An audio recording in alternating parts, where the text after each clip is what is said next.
What is going on, everybody? Welcome to the stream and a very happy Magic Monday, one and all. Also, a very happy Christmas Eve to all who may be celebrating in the coming days. I'm sure we'll talk a fair bit about that. Christian Edwards, welcome. It's all reprints in a rather current format. I mean, that's the idea. It's not. Is it all reprints? I actually genuinely don't remember, but that sounds right. There's some new ones, no? Pioneer Masters? I don't remember. But anyway, we're going to start with the sealed today. As Christian did, you are all welcome to join me in chat, whether you want to talk about Pioneer Masters stuff, Magic-related stuff, or whether you want to talk about like the holidays or how your life is going or whatever. I'm here for all of it, so bring it on. We'd love to hear from you. And I guess I'll do our intro. For those of you that may be new, whether you're watching live or on the VOD, what's going on, everybody? This is Joe. And for Amy, we'll talk about where Amy is in a moment. She's fine, don't worry. But we are Geek for All, and we are here, as we are every Monday, to play some Magic the Gathering Arena here on Magic Monday, and specifically this week we will be playing some Pioneer Masters Limited. This set just recently came out. In fact, I think last week was our first full stream of it, so it's only been out for like 2 weeks on Arena, which I guess is why they didn't give us a holiday cube of some sort, even though they usually do that. Whoa. We just opened 4 mythics. Okay. I mean, Planeswalkers galore. We have 3 of them. 2 Gideons. 1 Kytheon / Gideon and 1 Gideon. I mean, wow. That means we wouldn't really be able to play Kiora, I guess. Final damage. Draw a card, play an additional land, get an emblem with, at the beginning of your end step, make a 9/9 Kraken. I mean, that seems scary. But I could just... We have 2 Goblin Rabble Masters. I could just... I don't know. I could just play white-red, right? We'll see if we care about splashing blue. Exile the top X. You can cast an instant or a sorcery with mana value X or less from among them without paying their mana cost. Then put all cards exiled this way that weren't cast into your graveyard. So that doesn't really go with these 5 cards here. So I might just look into white-red. White-red seems very good. Okay. Yeah, let's give that a try. Shall we? We got hooked up this way last week, too, in Sealed. 2 Spheres of Safety, interesting. A Celestial Archon as well. Stasis Snare is nice. With Flash, too. There's some heroic things. Cares about, like, decreasing costs of aura spells. Creatures your opponents control enter tapped is nice for Imposing Sovereign. Sajiri Shelter, giving protection plus a land on the other side is not bad. I don't love this one, a 2/2 that makes a 1/1, but we do have a lot of cards that make tokens. So maybe we're looking at a token type strategy here with 3 gear per gear crafter. Is there anything that like gives us benefits for making tokens? Or maybe even just going wide? I don't really see much. Fight with Fire will be good. Again, the 2 Rabble Masters and Pia and Kieran. The fact that this is the top of our curve in red is hilarious to me. And if we're doing white-red, do we have any... Okay, yeah, we have the 10th District Legionnaire as well, which seems pretty good.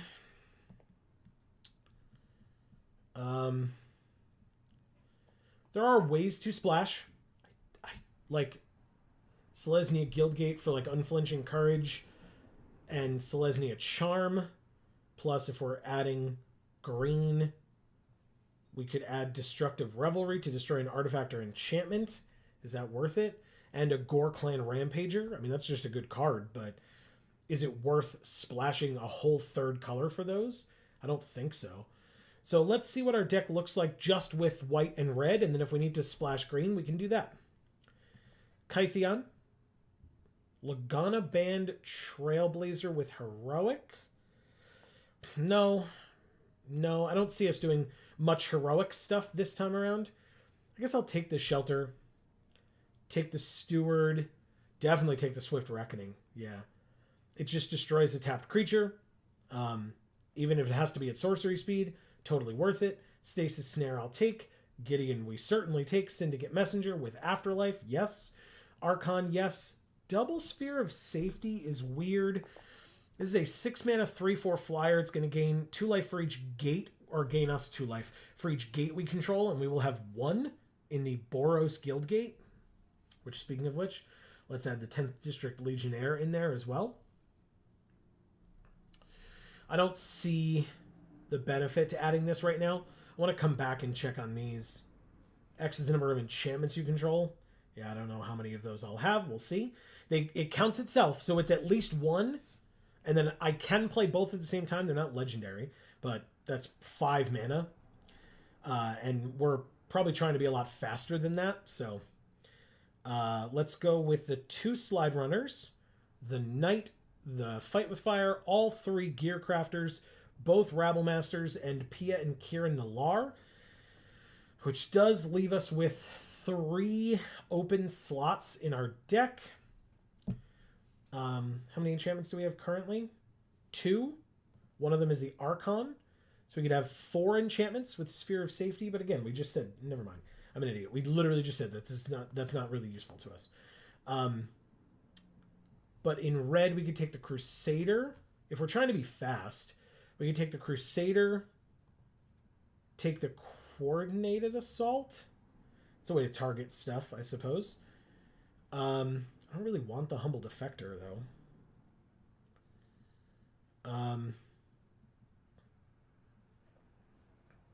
Scion of Ugin's a little expensive.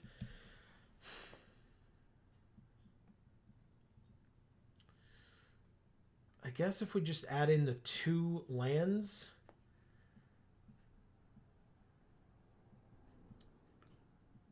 The Unflinching Courage and the Charm.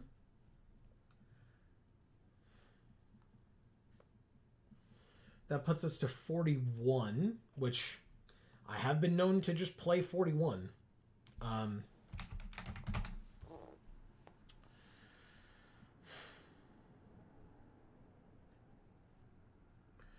5 is the top of our curve. Our percentages are... I guess I should put an Evolving Wilds in here. Our percentages are... We're slightly heavier red by literally 1 card. So I can ditch a Plains... And then I'm going to actually ditch a Forest for the Evolving Wilds. Whoops. It's unsort, my bad. Okay. We do not have 3 gates in the deck.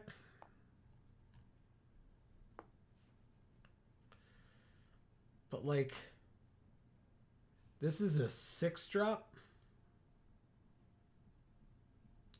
It would, I guess, put us back in the game if and when we are, like, stalemated.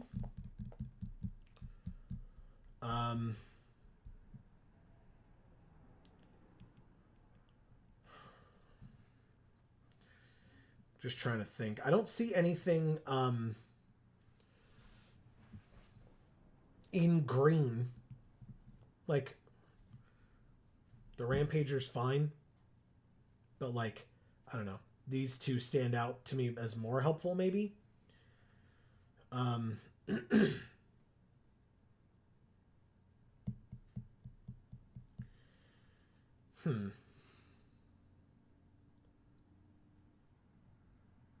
That's interesting. Whatever. This is probably fine. We actually have where is it? Ruinous Path as our deck box art, which is pretty cool. I'm okay with that. Why not? Nothing else jumps out at me, so we'll do that, and then I'll pick some sleeves. You know what? What other time is it more appropriate to use the Fruitcake Elemental Sleeves than right now. We are playing red and green for Christmas. I did not do that on purpose, but again, Merry Christmas Eve, one and all. What are some folks' plans? Let me know in chat. I would love to talk with all of you. All good plays? I guess we'll have to see. Well...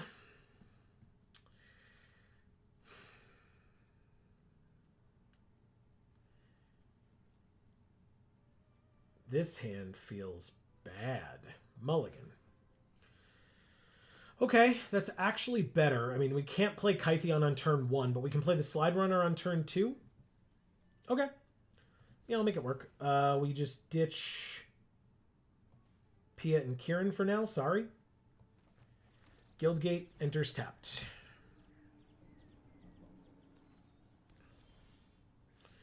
Ooh, Evolving Wilds to follow up the Slide Runner to make it very big. Seems good to me. And then we can use it to get just a straight up Plains. It will enter tapped, but we can still play Kytheon next turn. They Evolving Wilds. And then pass their turn. Hell yeah, they do. Evolving Wilds. Trigger. Activate. Get a Plains. Trigger again. Combat. Swing. Yeah, okay. Then drop a Mythic. I forgot to read what Kytheon did, and I got a little scared that I should have played him pre-combat, but he has to attack, so no worries. And now, this turn we've got Gearport Gearcrafter. If they play something that we need to play this on, we can. It's a 2/2 that lets them go get a gate. Exile a creature an opponent controls until this leaves the battlefield. Ooh, Celestial Archon, eh? That's pretty good. We have the double white. We just need another land next turn. So, Slide Runner, Trigger, Gearcrafter, Thopter. Sure. It's not going to get any better than that. We can trample over for 1. Perfect. Okay.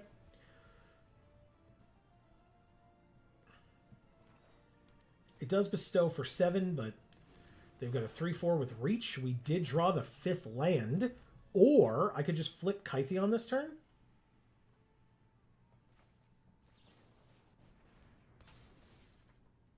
I guess I do that. Perfect. All right, what do you do? Sure. Submit 0, but he gets +2. Amazing. Next turn we can play the Archon. Or if we draw a land, nah. If we draw a land, obviously we're going to play the Archon. If we draw something that's not the Archon, maybe we can wait, but again, we're just going to then draw a land. So Gideon gets hit for 3. Wow. Okay, he's down to 2. You got it. Guildgate. We just play, I think. I guess I can hold the hand land there. I guess I'll turn Gideon into a 4/4. Go to combat and swing. They're at 3. And then I'll just drop the Celestial Archon. I'm tapped out, so I'll play the land. That's fine. So now basically their Dregmangler can't profitably attack Gideon, and there's the concession. Thank you, all good plays. Wow. Wow, wow, wow. Okay. What do folks think so far of Pioneer Masters? I know we played it for many hours. I typically don't love this type of format, me personally. But that doesn't mean that other folks out there aren't excited for it or haven't been enjoying it. Of course, it's been live, so, you know, if you've played it in general, let me know what you think. Okay, our 2 main colors, we can play one of... Oh, this has haste. Whereas this does not, so we play this on turn 2, this on turn 3, basically. Seems fine. Because then on turn 3, this is a 3-2 and this is a 2-2. It'll just be nice and fast.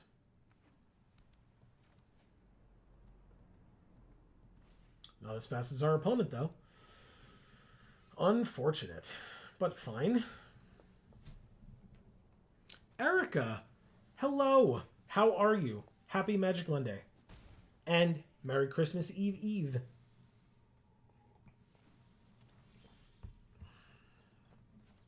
All right, let's play Slide Runner. That is a good question, Erica. I have not answered that yet. Amy is just resting up. Tomorrow is Christmas Eve. That is the time that our family celebrates the holiday. And so, because we are going to be traveling to see family, Amy was not feeling 100% today, and so wanted to make sure that she gets the rest that she needs. So, yes, it is just me tonight, for better or for worse. It's just me. And so, we will, we're here playing some Pioneer Masters. I love it, and thank you for being here as well. But yes, how are you?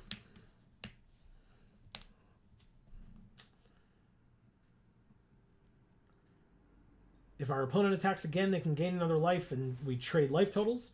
Bident of Thassa, whenever they hit us, they draw a card, okay? And then they can make our opponents, or make our creatures attack this turn if able. Totally understand. Please pass along my love and holiday greetings. You got it. I will happily do that. Sup, Marcus is here. What's going on, Marcus? Happy Magic Monday. All right, so basically, this is an instant. Could just make a 2/2. Exile a creature with power 5 or greater. That seems pretty good. I don't see a need to Swift Reckoning. I could just Rimrock Knight +2/+0 on the Legionnaire. Trigger. Counter on it, Scry 1. We already have our 5th land, so that one can go to the bottom. And then I'll play the Rimrock Knight post-combat, I suppose. But attack for 8, put them to 10, and send out the 3/1. So Marcus, happy Magic Monday. How are you? I asked Erica already, so she is saying I'm doing my best. It's lonely without my kitty to cuddle every night, but her urn came, and that was a bit of an emotional release. That's really cool. Is she in a place of prominence in your full home, or just in your space, like in your bedroom or something? Or neither, of course.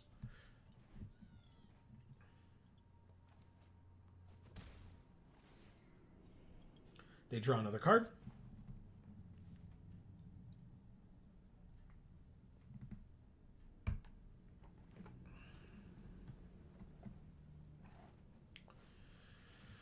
Ooh, Shipbreaker Kraken, eh? Well, thankfully, we have this.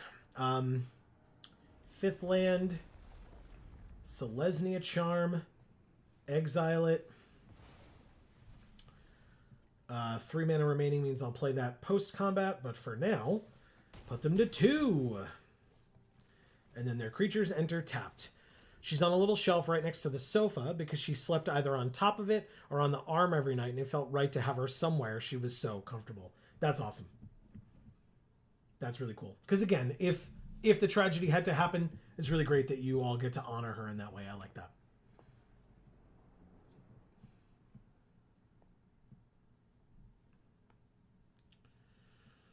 Okay, 5 cards in our opponent's hand. 5 mana, or 6, I guess, with the ingot available. But any creature they play enters tapped unless they kill this imposing sovereign first. I assume they just don't attack here. Swift Reckoning, okay. All of our creatures are lethal still. And they have 1 blocker. Actually, notably, I guess then, Pilgrim's Eye enters tapped. Good. They go to land. Irrelevant. So we win. They have 1 mana. Plus, if this goes into their hand and they haven't played a land yet, they can have 2, right? Okay. It's not over yet.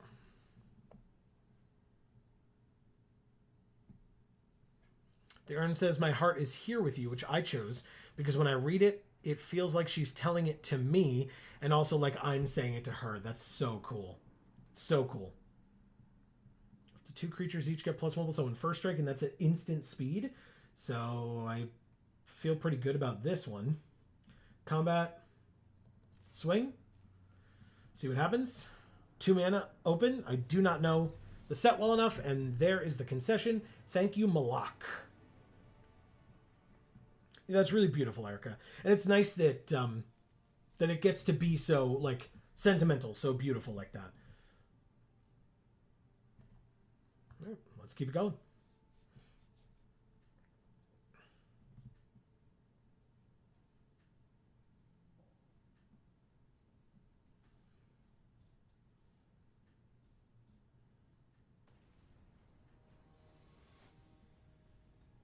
Bachi P?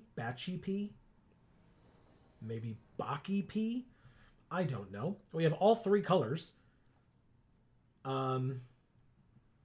We do need double red for Pia and Kieran. We have not played this card yet today. McKindy Slide Runner, followed by not much. I mean, we could fight with fire, I guess, to a creature. So, okay, we can make this work, I think. It's not an amazing hand, but we have had worse with this deck. Hey, a 4th land that's not red yet, but that's fine. Let's go like this. Next turn will be the red for the Slide Runner. Phalanx Leader is a 1/1 heroic. Put a +1/+1 counter on each creature you control. Oh boy. Okay, well. Hey, a 3rd land plus unflinching courage on this thing seems pretty cool. I won't lie. Also played a bunch of Marvel Rivals today and got into a fight with someone who says that she shouldn't have the accent because Wanda doesn't have an accent. Hell yeah. That's very funny. No blocks, I'll take 4. I do not mind. Stasis Snare. I could just play that, right? Land. I guess I'll fight with fire. That's better. I don't know what they could have in white, but let's give it a try. Do we succeed? Like I said, I don't know the set well enough, so if I get blown out here, it's, you know, whatever. Chilling and playing Fallout 4? Okay. No, nothing wrong with that. Like, I'm sorry. Are you telling me that 2nd generation European immigrant Wanda Maximoff should just sound American? LMAO. I mean, yeah. It happened in the movies for a little while because, I don't know. They couldn't figure it out otherwise, I guess. I could just play the Messenger, the 2/3 flyer, but this is a 3/2 with prowess. And they already got their enchantment back. But, I mean, I have one of those too. So, and this has lifelink, so let's do it. 5/4 trample lifelink feels pretty nice. They're at 12, we're at 21.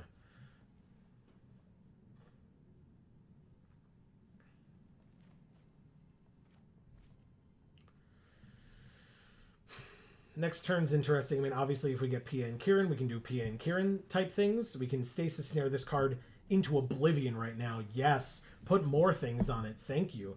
They do get a big swing of life, right? We trade life totals. That's fine. We did not get the land, but we can still Stasis Snare, so we might as well. How's that for a targeting spell? Goodbye. They draw the card again, which is, I mean, good for them, right? Obviously. This is a land, though, huh? Is it worth it to play this, though? As a 5th land? Sure, we get the trigger as well. Why not? They're at 16. We're at 17. Not bad at all. And to be fair, I wouldn't be mad if they got rid of the accent for, like, the skin they gave Wanda that's explicitly based on Elizabeth Olsen in Multiverse of Madness. Sure. All right, so they're going to get the Unflinching Courage back. That's an interesting string of events here. Thankfully, we drew the land, because now the Slide Runner can attack in.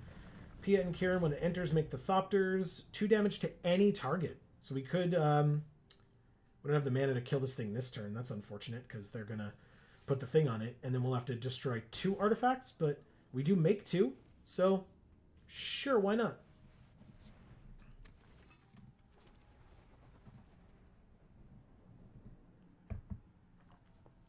Seems good. Yes, load it up again. Prowess trigger.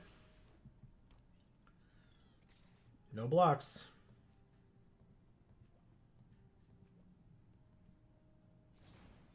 You got it. Prowess trigger. Like I said, big life swings, but the thing's gonna die, and they know it. It's an onboard trick. I mean, as long as I have a creature with landfall, I'm not gonna stop playing them.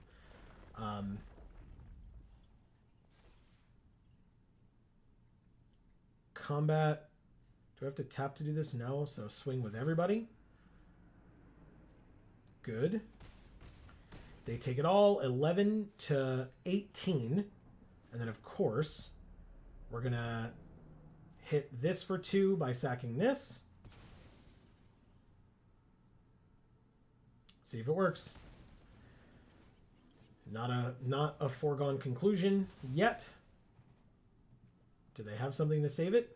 Anything at all gives it a prowess trigger, right? Okay, they did it. Great, congrats. Fair enough. We don't have any mana to play anything else, but that's fine. Had to try. It was our out. Okay.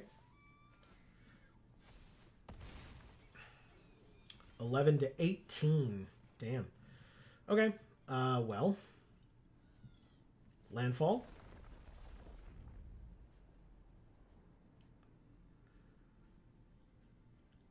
Combat. 5? Yeah, tradesies. You got it. 4? 3? Perfect. Okay. Pelucranos, very nice. And Rimrock Knight, so no prowess triggers this turn. And I will absolutely trade around to get this thing dead if I have to. 2, 4, 6. Let's do it. Hello, C. Holland. Happy Magic Monday, or Merry Magic Monday, as it is Christmas Eve as well. Hopefully you're doing well.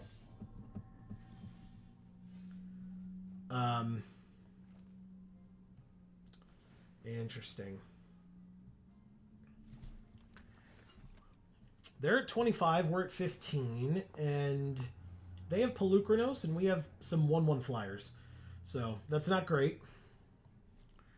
Especially because all of our creatures are 1 toughness. And what is it? XX and green? So they could do 3 and kill 3 of our creatures, leaving 1/1/1 remaining. If they want with Pelucranos. Especially since they drew the land, they might as well.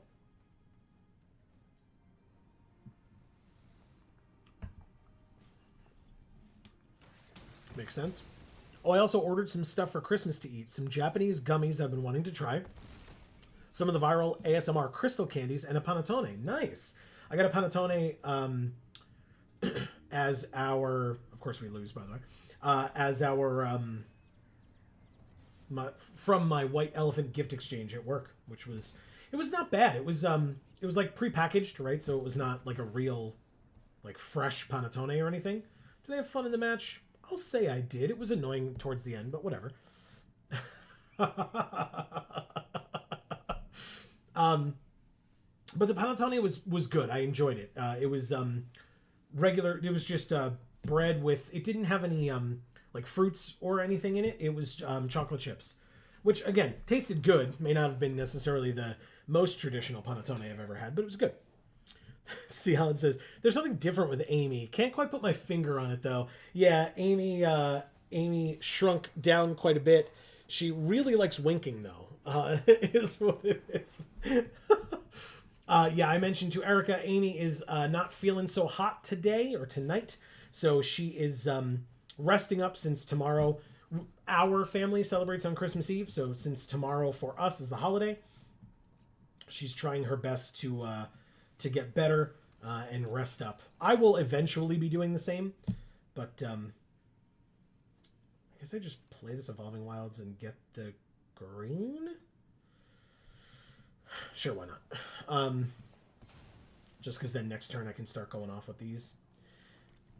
Hope she feels better tomorrow. Thank you, C. Holland. I will pass your sentiment along with Erica's along. So, thank you very much. I take some damage. What do you do again? Beginning of combat, if you control a creature with power 4 greater, discard to draw. You got it. I'll take my turn. Drew Gideon. Wow. Okay, cool. That's next turn. For now, though, Gear Crafter, sure. And I'll happily trade the Gear Crafter off for this Ranger if they decide to get squirrely with an attack. And then if they don't, it can just sit back and protect Gideon next turn. Evolving Wilds is fine. Okay, so there are 4 colors at least represented right now. Pelucranos, damn. Okay, well, that's frustrating, but fine. Discarding Akum Warrior, a 4/5 to draw a card. They decided against the attack. Good for you. Ooh, Fight with Fire. All right, so we won't play Gideon this turn. We will play the red in case we need the +2/+0, but we will Fight with Fire on Pelucranos. Bye. And then might as well swing for 1.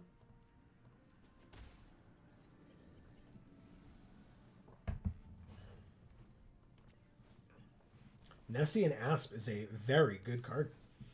Very good card. Discarding the Gruul Guildgate to draw a card. No attacks. We take our turn. 10th District Legionnaire. Interesting. Gideon, become a 5/5. Make a 2/2.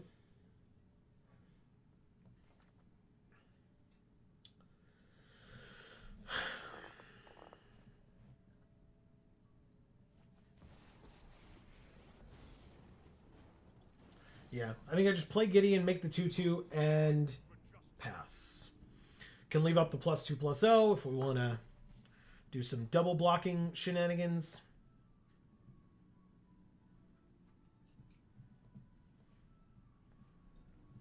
I don't think we have a single way in the deck to duplicate this ETB effect, so chump blocking with it is not a big deal to me at all. If we have to chump block like the Nessian Asp or whatever. Scytheclaw Raptor goes away for them to draw a card, and they attack with just the Asp, which I will...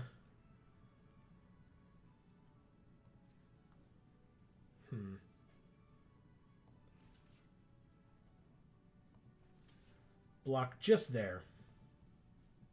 No trample. They had 5 mana open, so I could have used this in double blocked, but I decided against it. They play another 5/5, or another 5, yeah. Damn, Joe, that Asp is thick. You know it. You know it. About as thick as this herd of elk, to be honest with you. 1, 2, 3, 4, 5. Make Gideon an indestructible 5/5.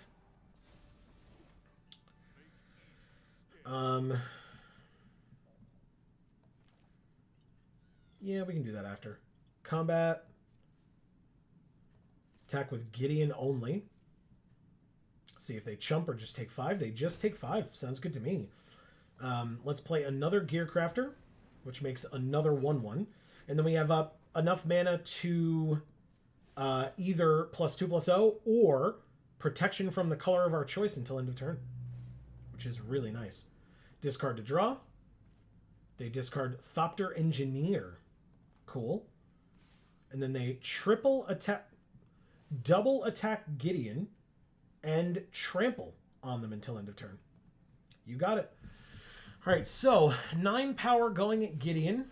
I guess the +2/+0 will be helpful here. We can get rid of Stampeding Elk Herd. But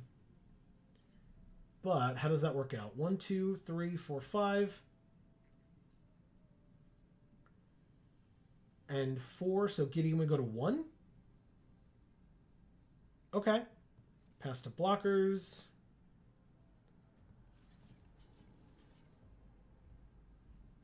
These 3 block here. Again, they still have all their mana open, which is a little scarier, but...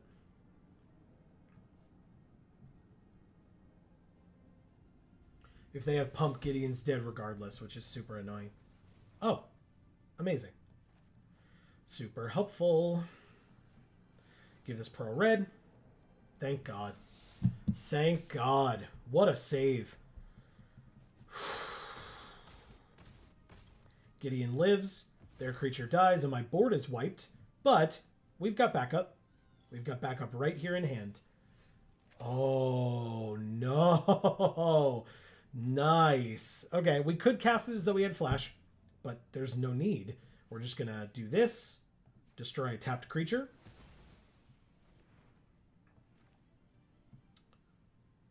Put 2 blockers on the field. Make a 5/5. And swing for 5. Incredible. Incredible. Okay. It's Chandra. She can make 2 3/1s. Oh, she does X damage and Gideon dies. X damage to each creature. Wow. Very nicely done. All right, well, now we're just going to have to send out your parents to give you a spanking, I guess. Here we go. 2 damage to any target, and the best she can do is +1. She could, I guess, -2 and wipe the board if she really wants to. Oh, and it didn't leave up the red because it couldn't. We didn't have 3 red, so that's fine. So we do not have the Rimrock Knight, or the Boulder Rush, I should say. Yep, wipes the board. You got it, Chandra. Pia and Kieran of their own. Okay.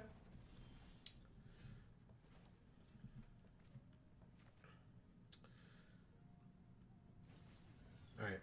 Let's play the 10th District Legionnaire. Let's go to combat and swing at Chandra for 2 and see what happens. Just a block there. Let's give it +2/+0. Give it the +1/+1 counter. Scry 1. They're just going to deal 2 damage to it. Oh, they don't have the 3. You can't do it. Perfect. Even better. Right? It's 3 mana. Perfect. They give it pro red. And we scry the land to the bottom. Thank you. That's super helpful. Okay. Well, our creature lives, which is quite nice. But because we used the red, now we don't have the Rimrock Knight mana. Do I play this? Sure. I'll play it. We don't have any Planeswalkers to worry about anymore, so on our side. So, you know. You got it. Whoa. Okay, that's a very powerful few turns for our opponent. That's very frustrating. Okay, yeah, that's a lot. Wow.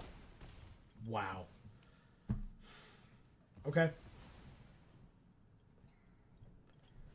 I don't think I have a way of getting rid of this otherwise, so I might as well just gain the 2 life now because I have the mana. 3 land in a row. So even scrying 1 to the bottom doesn't help. I play a 3/1 that can't block, and I'm dead. Thank you, Coax. I thought it was Coax Hoax, but it's not. Coax. Okay.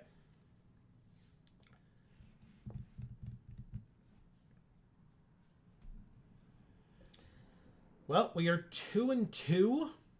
This is like kind of the rubber game. But of course, if we win, we keep going. So hopefully we just win. That's the goal.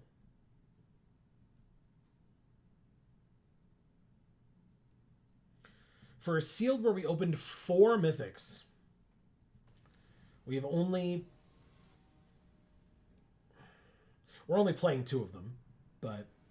Have we seen none of the Rabblemasters? Don't we have 2 Rabblemasters in this deck? Thank you. I'm like, are you kidding? This is our 5th game and we haven't seen this rare that we have 2 of? Good God. Okay. Anyway, let's...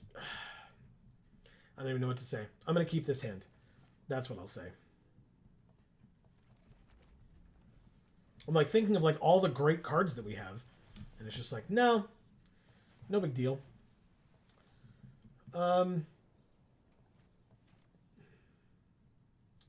I guess we Slide Runner and Rabble Master.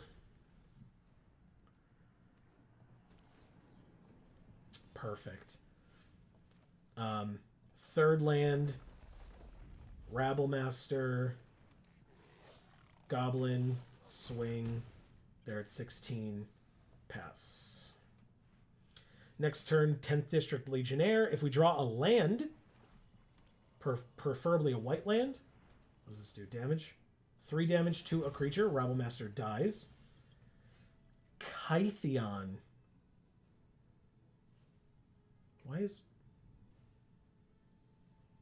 Why are all our lands swamps as well? What did I miss? Oh, Urborg is on the field. Okay, whatever. I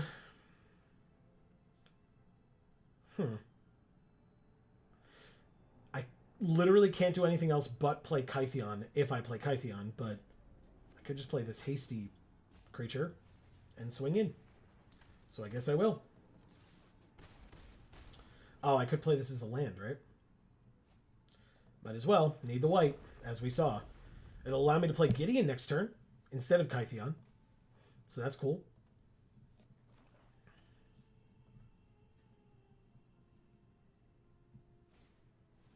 Voyaging Satyr. Okay, here's another land. Oh, now I can play both. Kytheon and Gideon. Wow. Busted. Okay.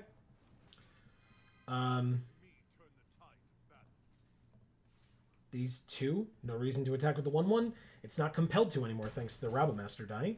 Our opponent's at 6. We're going to have an indestructible, hopefully, have an indestructible 5/5 next turn. Plus, Fight with Fire can deal 5 damage to a big creature that they might play. I love their sleeves. Untap a land. 5 total available to them. Savage Punch. Okay, Kytheon's dead. You got it. Was it worth it?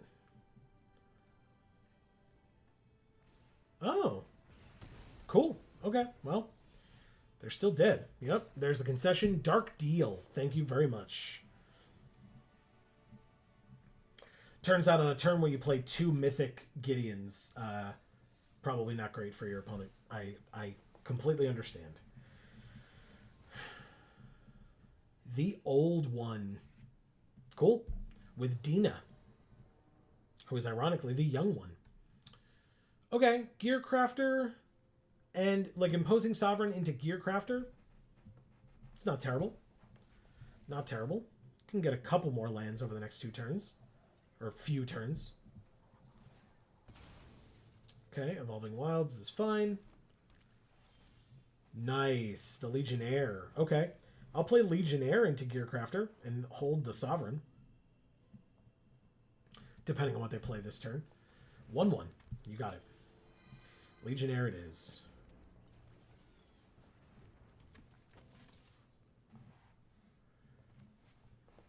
Okay. Cool.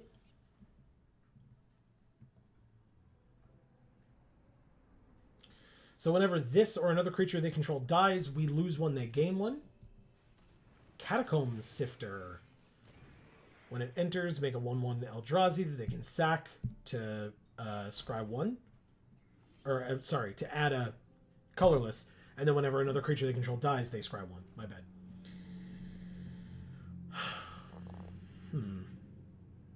What's the best thing to do here? I could play the Guildgate, play the Sovereign. Yeah, I think that makes sense, because then I can assure that we get this on curve.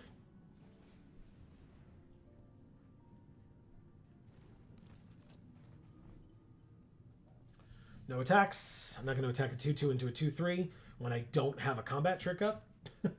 So, the 2/3 can attack if it wants, but otherwise I'm not concerned.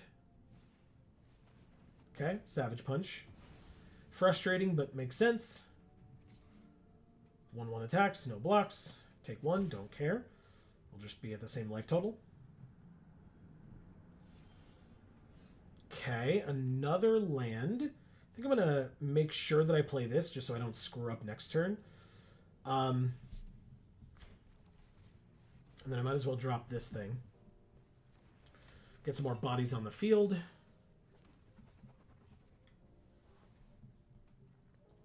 Still no attacks.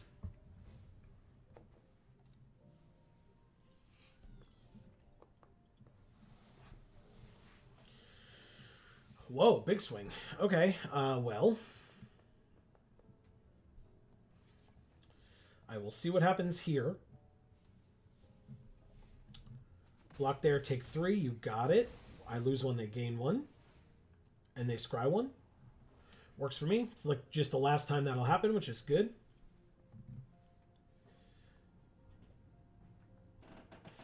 So they put it on the bottom. Good to know. And we drew Gideon. Okay. Well. Land. We could Archon. Or we could wait a turn. And Gideon.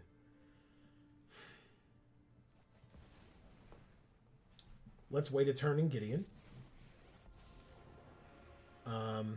Make a 2/2. And pass.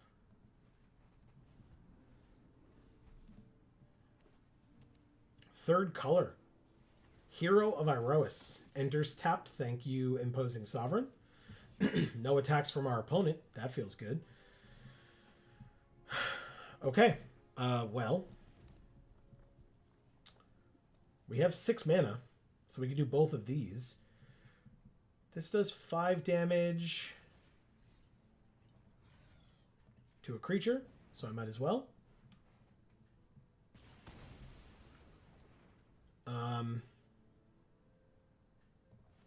+1 Gideon up to 5.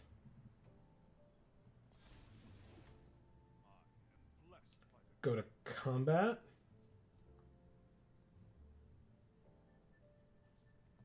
Swing just with Gideon and see what happens. Nothing. Good. Oh.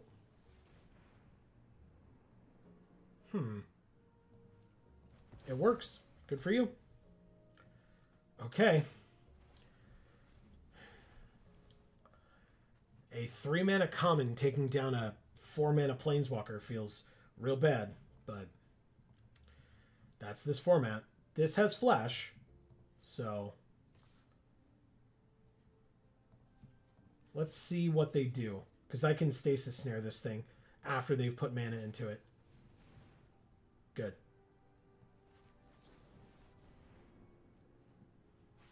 Flash this in.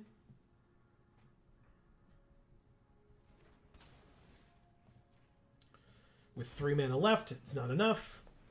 We 2-for-1 them, which feels great. And Selesnya Charm.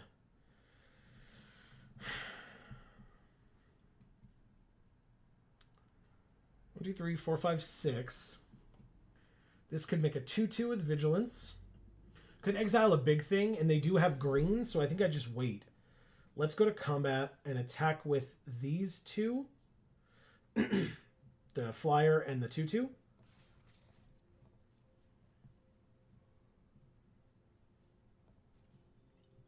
They take it, go to 16, and then we drop a 4/4 flyer.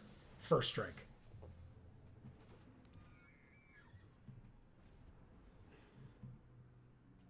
By the way, everybody, on this channel on Thursday, we actually have a pretty cool video coming out. I hope you all enjoy it. Be a bit of a fun after Christmas before New Year's thing. Like I said, hopefully you all enjoy. Well, that's convenient. They gave it power 5. If only I could exile a creature with power 5 or greater. It's unfortunate because now this thing's a 4/4, but you know, beggars and choosers. Combat 5 in the air feels pretty good. Put them to 11, and then play the Steward of Solidarity. First time we've seen this one today as well, I think. Nyx Weaver. That's a good one. Enters tapped, though, thankfully. 4/4 does not attack. McKinley Slide Runner is a post-combat card for sure. Let's exert this thing. Make a 1/1. Go to combat. Swing 5 in the air while the Reacher is tapped.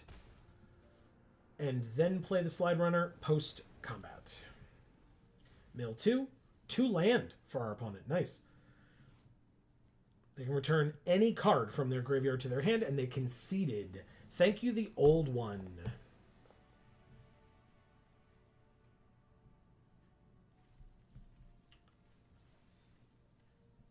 Nice. Good rewards. Good rewards.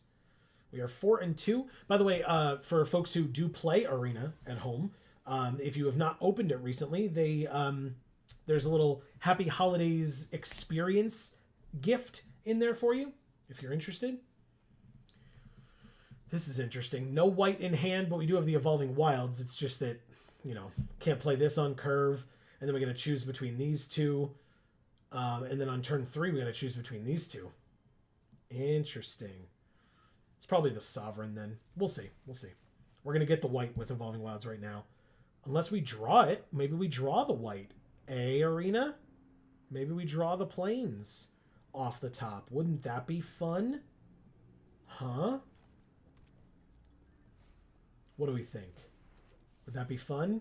Yeah, it would. Thanks, Arena. Incredible. All right, well, let's see how quick their Glade Cover Scout grows. Okay, we drew another land.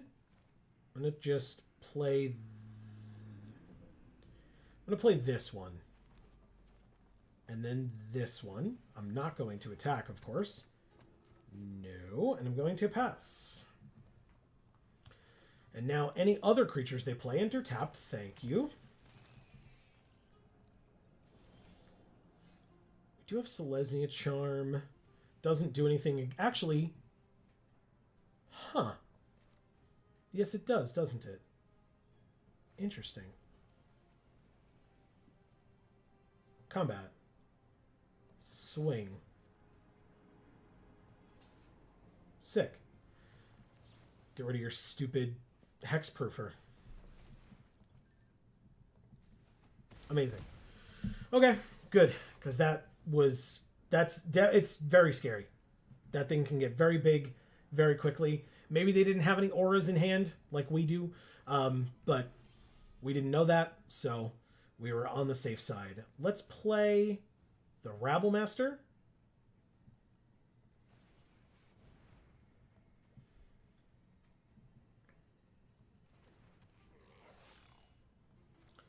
Let's play a land. We can do the Crusader post-combat. But speaking of combat, we go to combat. And we have to attack with this guy. They block.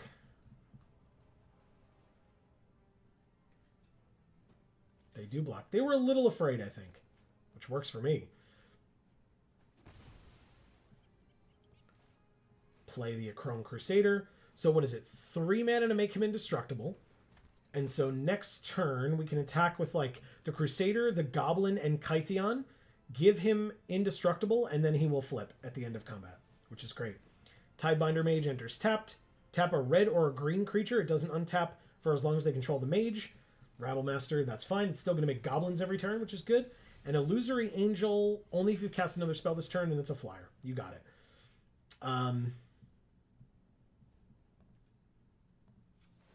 Indestructible. Go to combat. Attack with these 3. Kytheon's indestructible, so you might as well block the Crusader to kill it.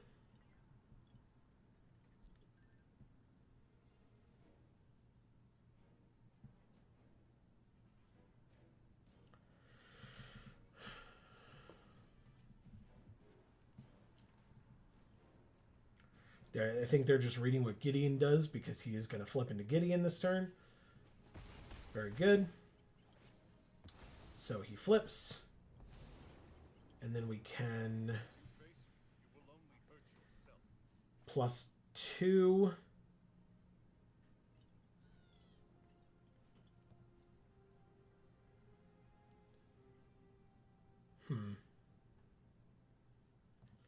Yeah, +2 on the Tidebinder Mage. Gideon unfortunately dies here, I guess, huh? Oh well. Annoying. They just had a 4/4 flyer. Not much I could do about that. But we get our Rabblemaster back. So Gideon dies to save the Rabblemaster. That's fun. Pilgrim's Eye is fine.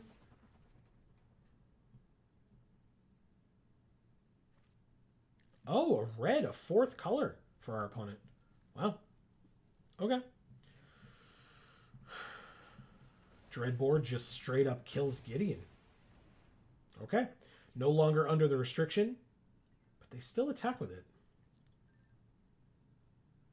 Oh, maybe it says... No, it says attacks Gideon's. All right, attacks Gideon. All right. 4, 5, 6, 7, 8, 9. We'd go to 11. I guess no blocks.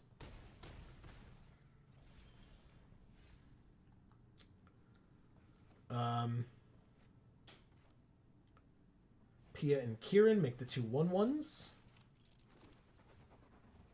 Go to combat and make the 1/1. Swing with the 2 that have to.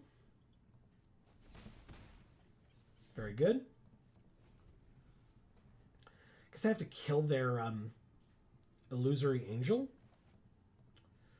with Pia and Kieran, but I don't have the mana for it, actually. Interesting. This'll help if... But we can't kill the Tidebinder Mage. So maybe that's what we do. Next turn we kill the Tidebinder Mage. Yeah. Okay. Block here. Oh. Or we kill the Tidebinder Mage right now. Silly me. Take 6, go to 5. Perfect. Okay. Good. Rabblemaster can untap, and then we can put this on it, and it'll get big. Like, really big. And we can gain a bunch of life. Skyrider Elf. Another 4/4 flyer. That's unfortunate. And a Leaf Crown Dryad as well. Just stop playing stuff. Now, what happens with this guy? +1/+0 for each other attacking goblin. So it would become a 4/4 trample lifelink. Then it would become 7? A 7/4 trample lifelink?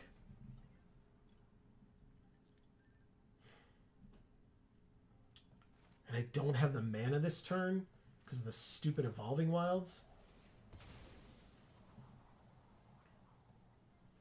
That sucks. Get the white.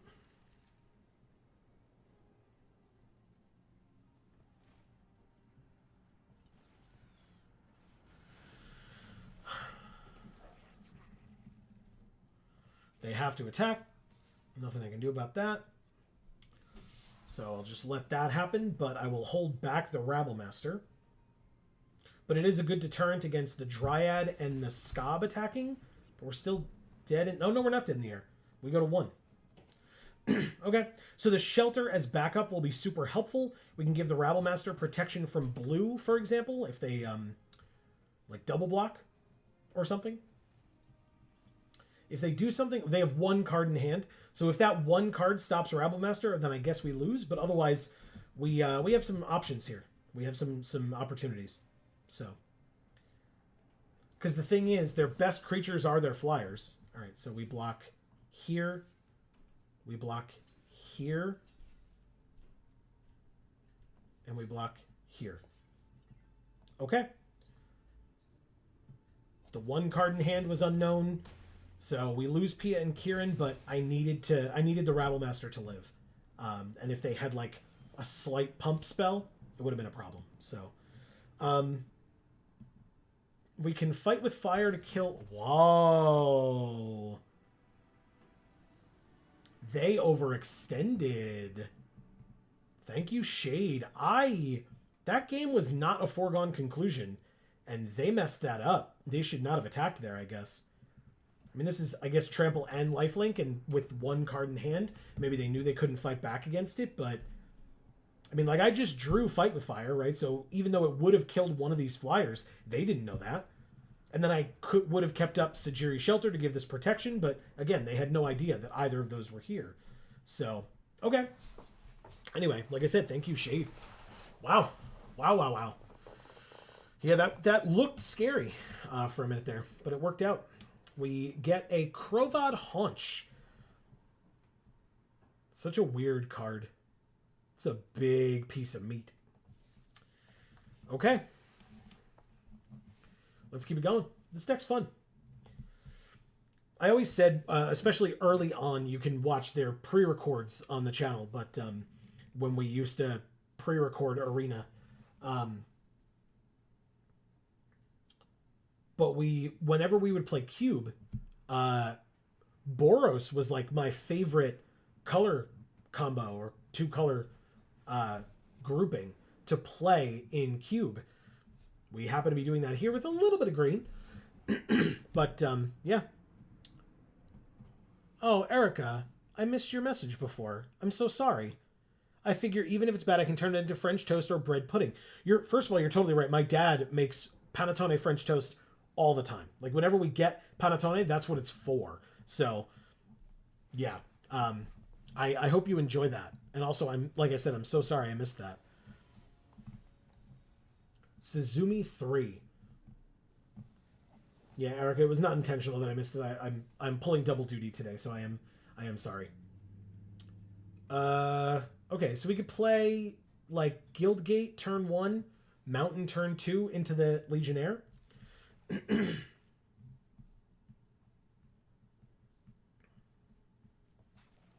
Okay. We could follow it. Oh, we can't. We can't follow it with a ooh, but we can follow it with Rabblemaster. Wow. Okay, that's fun. Oh, actually no. We would play the Guildgate and just Rimrock Knight it and just go crazy. That seems awesome. Because then the turn after we can Unflinch Encourage if it lives long enough. Yeah, that's incredible. Okay.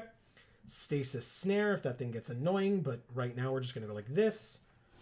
We're going to do it pre-combat because they're tapped out, so there's no fear. We will keep the Archon where it is. That's great. We do need a second white, but we'll get there. We need a 5th land regardless, so a second white would be very nice. They are at 13.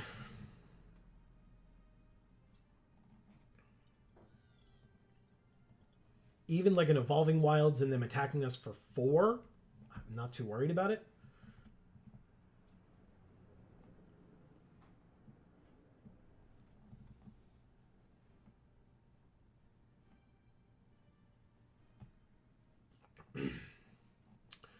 But basically, I feel like if they have a removal spell... First of all, if they have a land this turn. But if they have a removal spell for 3 or less, they kind of need to cast it on the Legionnaire right now. Because this thing's going to get out of hand pretty quickly.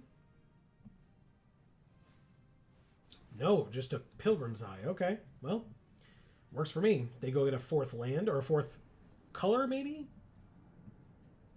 Could just be a swamp or something.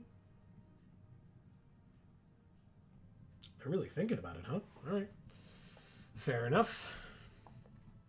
It is a swamp. I was right. Look at that. We drew the Archon. What a surprise. Land. I mean, I really should, though, right? The other option is Rabblemaster. Yeah, they only have a 1/1, so sure. Rabblemaster this turn. Diversify my threats. Swing for 4. Trade these. You got it. And they go to 10.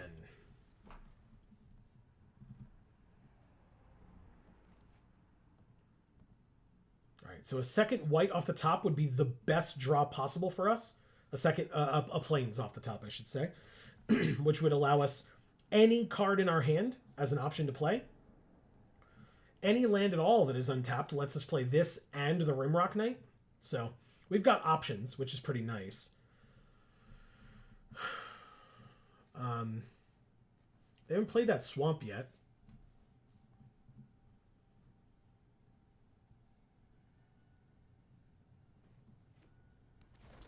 Okay, the guild gate makes sense for the and then they can do stuff with the slide runner, and then a 1/1 double striker and no attacks. We drew our own slide runner, which means that we could play these two, I guess, or we could just play this and go in.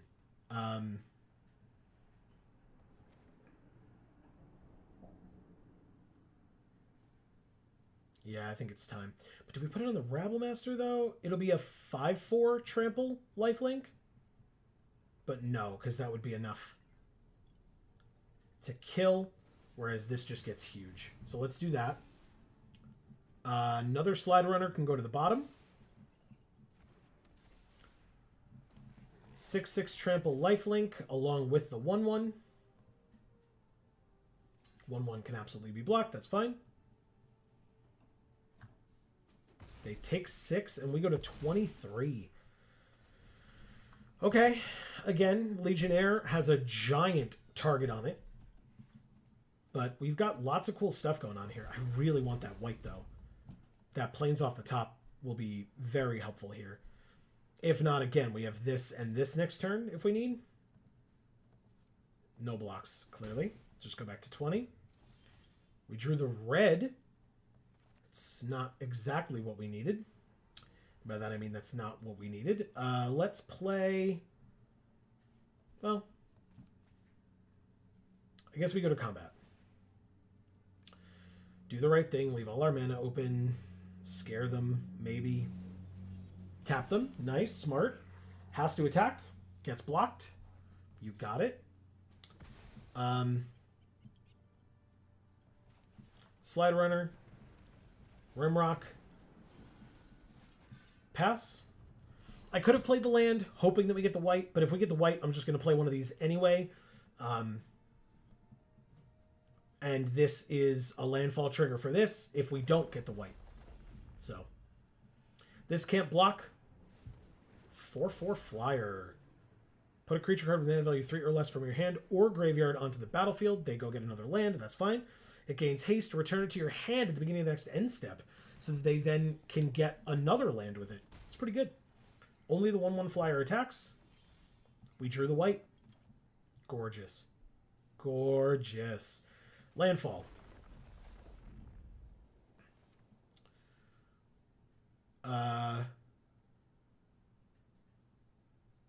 Is this game? I think so. Yeah, there it is. Okay. Thank you, Suzumi3. They didn't even see the stasis snare. I think they just realized that with all of the trample that they would have had to block, that the rest would have been lethal. And now we are in the rubber game, as I like to call it, the rubber match. Win or lose, this is our last game with this deck. Because we are at 6-2. Can we get the 7 wins? Or do we get that third loss? This game will tell. We had no Gideons that game, or did they die early? No, we had no Gideons that game. We did have Rabblemaster. So, we had a rare. And Gideon / Kytheon are mythics, but still, you know what I mean. We are playing Midwest Mystic. Okay. Well, we are the Northeast something else that isn't Mystic. You know what? I'll keep this hand. It's not amazing, right? 2, but only if on a tapped creature. 3, 4. But we can get the red on turn 1. So. And they are also playing Evolving Wilds. Oh, good. We drew a 2-drop that is actually a thing that would be beneficial to us. They make us wait for them. That's fine. Annoying, but fine. They get a red. We get a red. Not to copy you or anything, opponent, but, you know. Spider-Man pointing at Spider-Man meme. Hey, I know these 2 colors.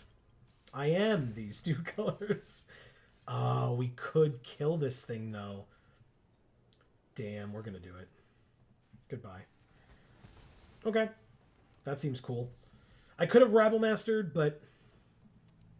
Or, sorry. I mean, I could have Imposing Sovereign. I could not have Rabblemastered. That is not how mana costs work. I can Rabblemaster this turn. Search for an aura, reveal it, put it into their hand. Dragon Mantle, draw a card, and then, okay. Fair enough. Third land, Rabble Master. We're just going to go on curve here. Syndicate Messenger will be next turn. Attack for 1. They obviously block and kill it. That's fine. I guess I could do these, but I'm probably just going to Messenger.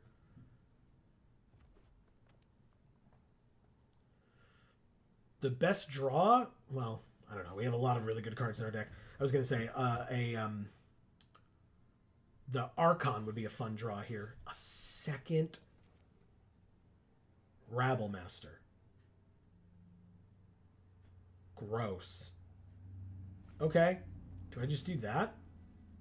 Should make the first one big enough to attack in. They trade with it. I won't get greedy. We play the Messenger. We have the second Rabble Master can be a surprise for later. How's that sound? I will not let them Dragon Mantle my Rabble Master to death. I will just attack with the 1/1, which they block. Not a problem at all. But basically this gives it fire breathing, so at any point they can tap a red. Oh, they tap them? Okay, that's fine. Yeah, at any point they can tap a red to give their Heliod's Pilgrim +1/+0, but they put it on 1/2. Swift Reckoning kills the first Rabble Master. Okay. Technically next turn we have one of these and Rabble Master, which is great. You got it. You hit me for 3. I'm at 16. Pia and Kieran Nilar, on the other hand. Okay, well. It's a pretty good draw. We're going to miss out on some landfall triggers here, but worth it. Because now any land gives us both activations of Pia and Kieran, and the Dragon Mantle only buffs power, not toughness. So we could kill the Heliod's Pilgrim for 3 mana. Never mind. We could kill the Heliod's Pilgrim for 6 mana. No blocks. You got it. You gain 2 life.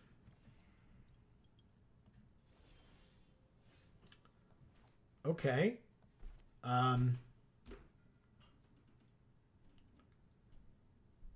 Rabble Master. Slide Runner. Save the Guild Gate. Combat. I mean, swing out? No reason not to. They only have 2 mana, open 2 cards in hand. Look at these gorgeous sleeves, my god. 13 to 14, we'll end the turn. Talk about going wide. God damn. 7 creatures on the battlefield for us. 1, possibly 2 if they play the Tactician. Swift Reckoning kills Pia and Kieran. You got it. Not the... Oh, yeah, Rabble Master's not tapped. I was like, not Rabble Master, but that's fine. Okay, 3/4. Guess we don't need the land this turn, so we just go like this. Power it up. Sovereign will be post-combat. We're going to have to attack with a Goblin. So we might as well attack with everything but the Slide Runner. Because if they trade with the Rabble Master, they trade with the Rabble Master. But it's a trade. Jayanna says, hello, beautiful people. Jayanna, how are you? And a merry Magic Monday to you. They gain 4 life. That's fine. They go to 4. They go to 8. Imposing Sovereign means any creature, including that flyer that they've been sitting on, enters tapped now on their side. How are you, Jayanna? They said good game and conceded. Thank you so much, Midwest Mystic. And Jayanna, you got here at the perfect time. That is 7 wins with this deck. Holy crap. Knight of Doves. Marcus says, nice, let's go. Merry Magic Monday, Joe. Thank you, Jayanna. I know Amy would love to be here to wish you the same. She is resting to feel better for tomorrow, the holiday. So she sends her love to all, but Yes, not you greeting me with a W. Hey, that's right. You're very welcome. It was my pleasure, of course. We saved it just for you, Jana. So yeah, in this, what was our fourth mythic? I don't even remember. Because Kiora was our third. We had Kytheon / Gideon and Gideon. We had Kiora. What was our fourth mythic? Why can't I remember? Oh, right. Epic Experiment as well. So, a 4 mythic sealed. We only played 2 of them, but still. No, my poor Amy. Send her my yellow hearts and sunflowers. You know I will, Jana. 3 yellow hearts, 2 sunflowers. I will be sure to send that along. You're all awesome. Thank you. That's our sealed. We did it. Let's claim our prize of 2,200 gems. We got. I just want to talk about this for just a second. We got 7 wins in Pioneer Masters. Not an easy feat. And our reward, our net reward, is 3 packs. Very kind of Arena to do that. And 200 gems. Net, right? It says 2,200 right here. I'm not blind. But we spent 2,000 gems to enter this event. Which means we come out of this event with 3 packs and 200 gems as our reward for 7 wins. It's a really shitty economy there, Arena. I really don't like that at all. Let's draft. Now, see, 1,500 gem entry, you could win 2,200 again. It's the same amount. Some doo-doo. I agree, Marcus. I really agree.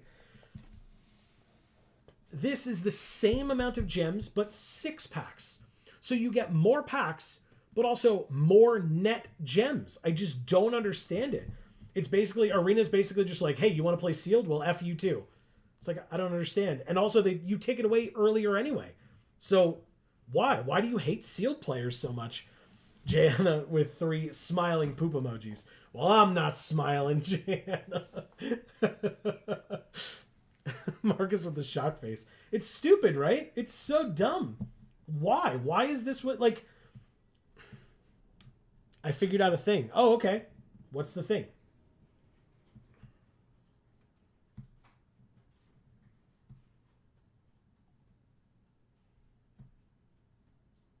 I'm excited. I want to know the thing. I'm going to open packs while I hear about the thing. Let's open 10 Foundations packs. Why not? We're here. Yeah, we def need frowny-faced poop. Yeah, exactly. Just sad poops.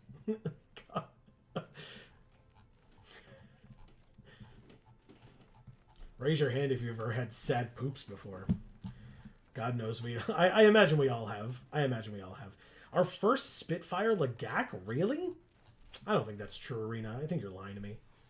Lunar Insight. Gorgeous art.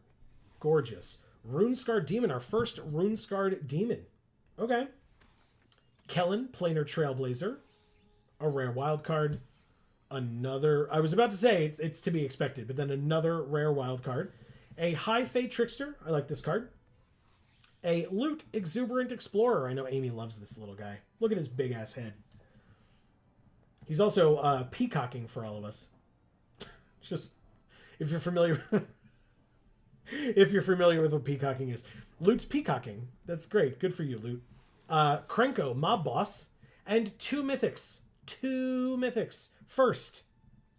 Oh my fucking god. Why is it so cute? It is very cute. But it is peacocking. I always used to wonder why Niantic chose certain Pokemon for events. Okay. So what are we concluding about why they've chosen certain Pokemon for certain events? Nice. Liliana. Dread Horde General. And... whoa. Omniscience. And I'm not saying whoa because of Omniscience, although it's a fine card. I'm saying whoa because no mythic wild cards out of 2 mythics? That never happens. All right, let's go ahead and start a draft, I guess. The Pokemon Co. have more influence over that than Niantic has ever admitted. Why, how so?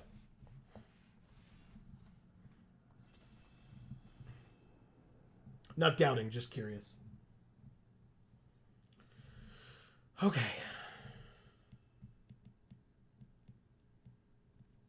Ooh. We just played red-white, and now it looks like they want us to play red-white again. Holy crap, this card is good. Notably, the red-white deck wants to be fast, so like by the time you get to 5 mana, but still, this really makes it so that you can hopefully shut the game down real quick. It's a very good card. Very, very good. Again, a little expensive, but really cool. 5 mana for an enchantment at the beginning of your upkeep. Put a muster counter on it. Then create a 1/1 red and white soldier creature token with haste for each muster counter on it. So the turn you play it, it does nothing. Then on your next turn, you get a 1/1 with haste. On the turn after, you get 2 more 1/1s with haste. On the turn after, 3 more 1/1s with haste, etc., etc., etc. Pretty great. I'll take it. Humble Defector I don't love. I won't lie. Knightly Valor is not bad.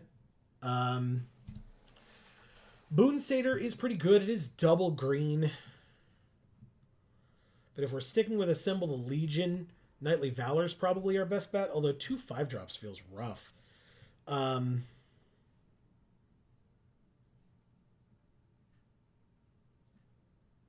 Is it supposed to just be Boon Satyr? Maybe. January Community Days featured Pokemon is Sprigatito, the Gen 9 grass starter. That's right. The Gen 8 starters were only added to the game a few months ago and haven't had their events yet. Interesting. Okay, but they want to try to push Gen 9 because the Pokemon Company have been pushing the Gen 9 anime a lot, and the things and events are featured in the anime. Gotcha. Yeah, Pogo making trash moves. Okay, yeah, okay. That, I mean, while I don't love it, just like you're implying and or flat out saying, Marcus, I get it. Like I said, doesn't mean I love it. Doesn't mean I'm making excuses for them, but I get it. When it enters, draw a card for each aura you control that's attached to a creature. An enchanted creature gets +1/+1 for each aura you control that's attached to a creature. Are we able to do this deck?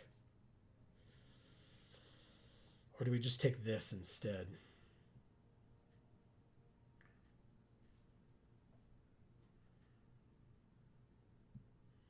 In both the main series and Pogo. Gotcha. Yeah, for like raids in Gen 9 and stuff too, you mean? This is 4 mana. I'm going to take the Tactician. There's a shiny legend in the anime that's in raids in Scarlet and Violet for 2 weeks. Wow.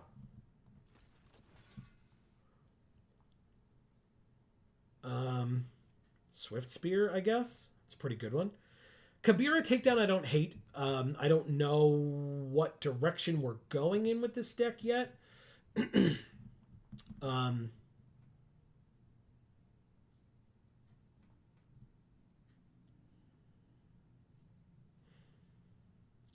But yeah, I can't get tempted by Knightly Valor right now, I don't think. Yo, but can we have a Pokemon/MTG set? Like, crying eyes. I mean, I would highly doubt it because of the Pokemon TCG being the primary counter to Magic, but money is money is money. I mean, there was a Marvel DC crossover comic for a while, so never say never.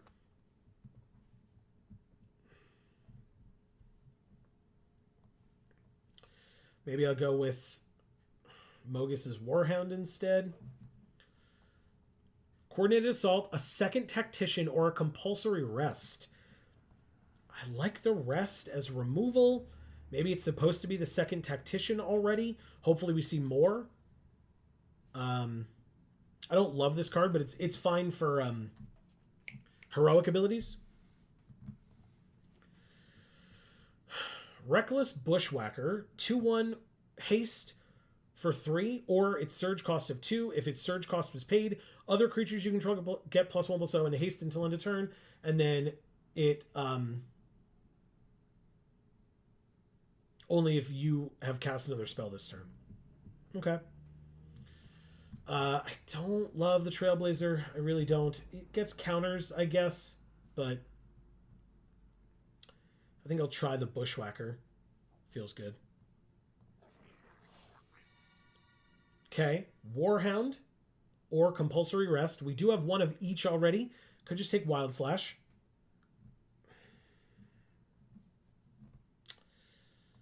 I guess we're supposed to take the Warhound.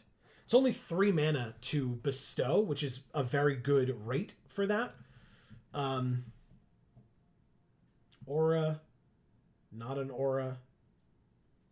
So yeah, we only have 1 Aura in the deck so far. But Pilgrim should help us get there. Tower Archer with Hexproof and Reach. It's actually not bad, but I mean, it's still a 2-1. I'm being vague to not spoil the Gen 9 anime for those who may want to watch it. 9 out of 10. Definitely recommend. Interesting. Okay. That's the first one without Ash. Is that correct? With the new character, whatever her name is. Equal to its power to another target creature.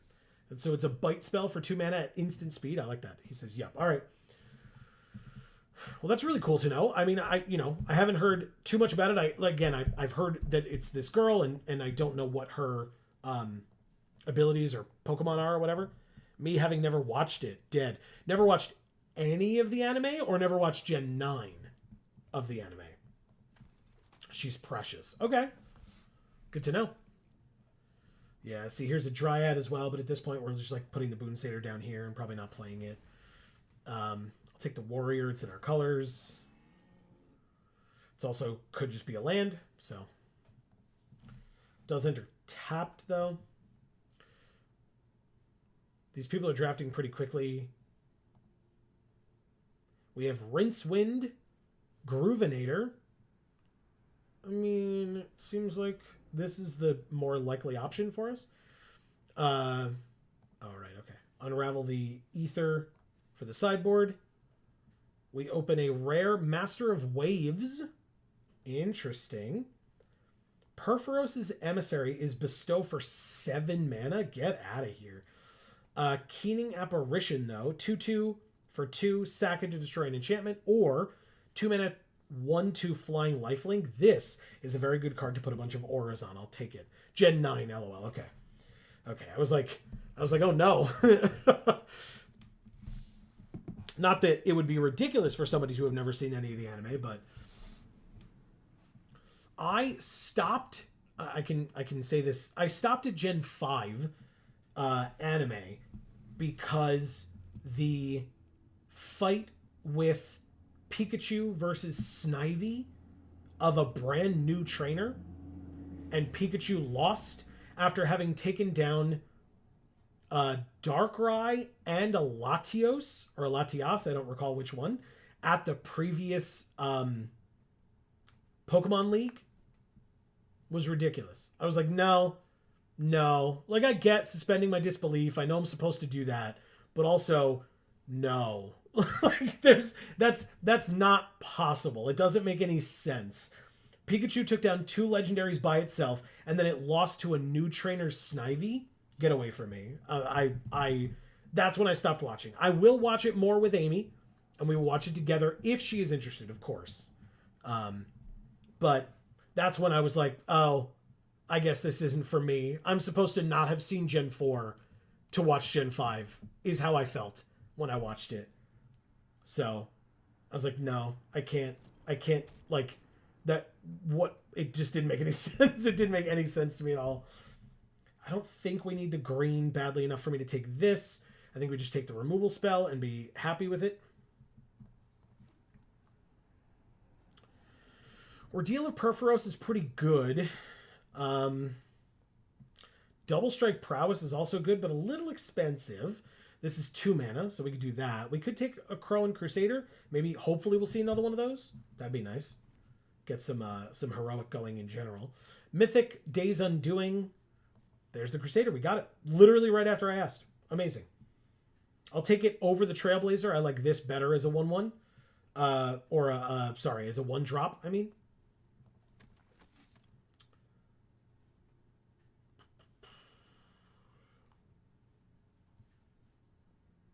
Okay, our curve seems pretty interesting. That was our first 1-drop that we just picked up in the Crusader. Steward of Solidarity, not bad. Bloodfire Enforcers, 4 mana, 5/2, first strike and trample as long as an instant and a sorcery are in our graveyard, or Keening Apparition. I'll take the Steward, I guess. Every other turn we make a 1/1. It's not bad. Dragon Style Twins or nothing? Dragon Style Twins, I guess. I was debating picking up the last one. We do have a pretty strong 5-drop already. So a second good 5-drop, not a terrible idea at all. And obviously putting auras on this would be real nice. What's better than a 3/3 double strike that gets bigger whenever you play an aura? Playing an aura and making it even bigger. Especially if it's an aura that gives it trample. It's only 9 out of 10 because season 2 isn't done yet. I want to see how they wrap this arc before I'm willing to give it 10 out of 10. Okay. But it seems like you're leaning in that direction. So basically there is nothing that is currently out that is making it the 9. It's just the, giving them room to screw up, basically. It sounds like.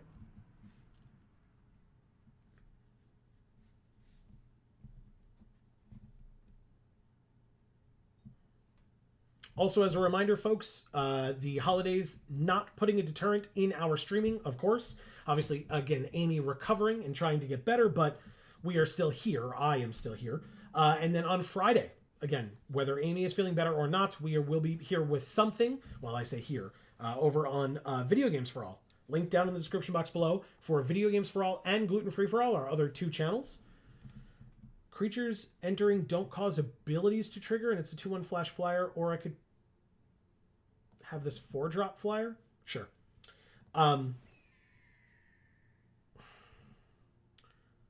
Perforos' Emissary, 4-mana 3/3 Menace, I guess. It's not a great one. I don't love that. Put it in the sideboard. Heel Cutter is a 4-mana 3/2 whenever it attacks, target creature can't block. Pilgrim's Eye to get a land, or just a coordinated assault for targeting purposes. I guess I'll take the Guildgate over a second coordinated assault. I guess I'll take a second Crusader over a second Dragon Style Twins. I'd rather have 2 1-drops than 2 5s, so I won't lie to you. But yeah, this Friday, if Amy is feeling up to it, we will be continuing and finishing, I guess for our binder, we'll be finishing our playthrough of, hopefully finishing our playthrough of Beautiful Joe on the PlayStation 2, the Capcom game. Oh, wow. Whoa, this pack. Oh my god. What? No way.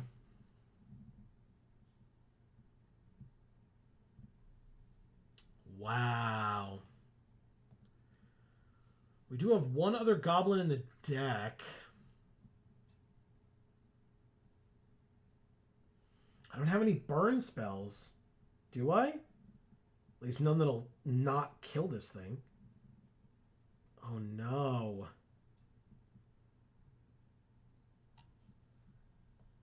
I guess we take the Rabblemaster over the Reckoner? That sucks. What a tough choice. Okay, this targets. So I'll take the Tactics over like a Boulder Salvo.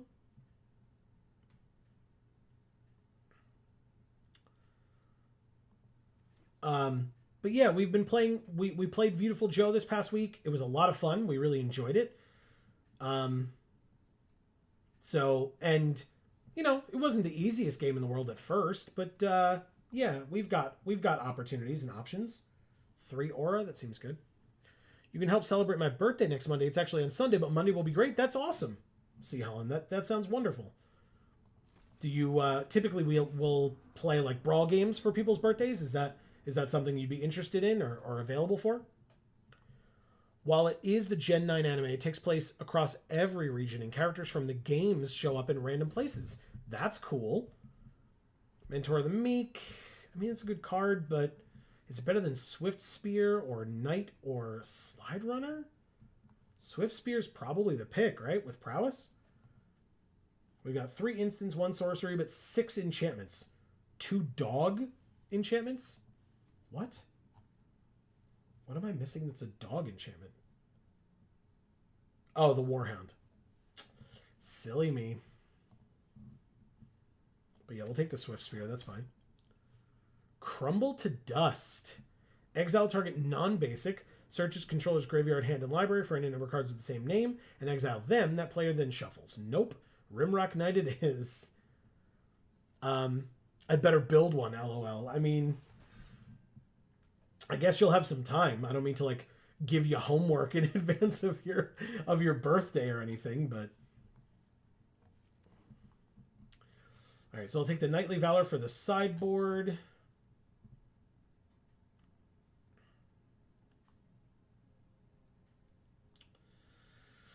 I mean, we're definitely, like, solidly in this deck, of course, but,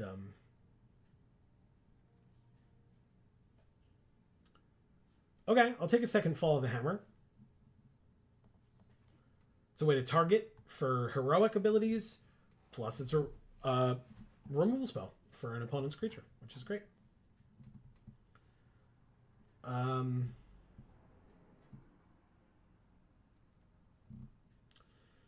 Thopter Engineer, Mycothopter. Artifact creatures you control have haste. And it's a 3-mana 1/3 that makes a 1/1. Sure. I'll take it over a Slide Runner. We already have one Slide Runner. So yeah, I'll take that.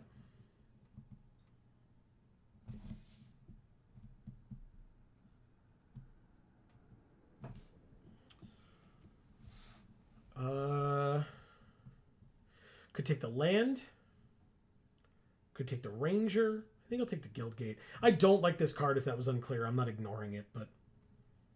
Or I don't mean to not say that I don't like it, but I just don't like it. I mean, Slide Runner's probably better.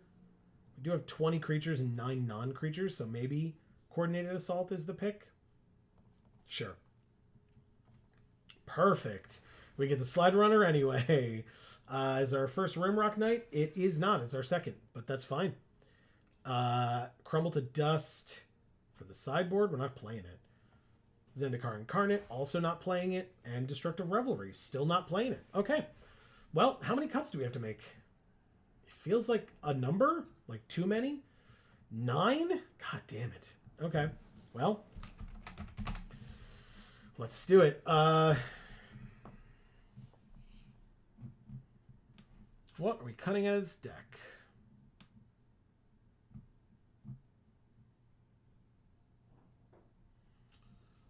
So we can get rid of the 2/1 haste for 3.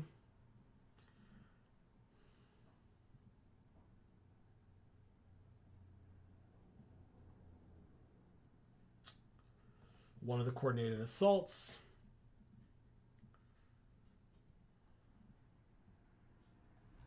Get rid of the Steward. I think it's a little too slow.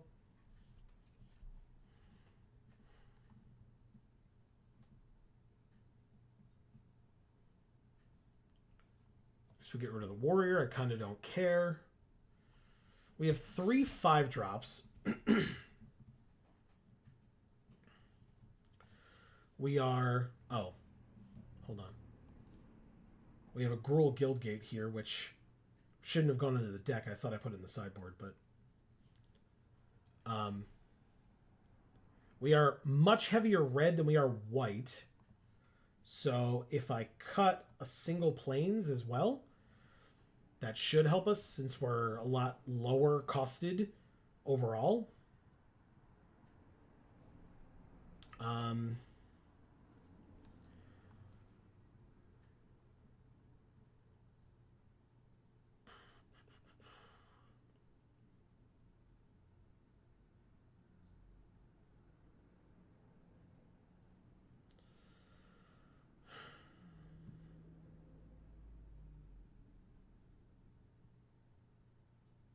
How many auras do we have? 3. But they are what? Compulsory Rest, Ordeal of Perforos, and Knightly Valor. And we can go get one with a Heliod's Pilgrim on turn 3.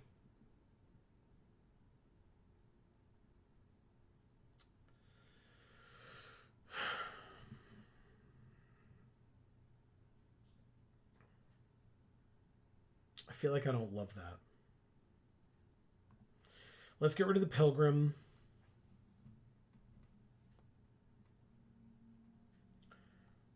And then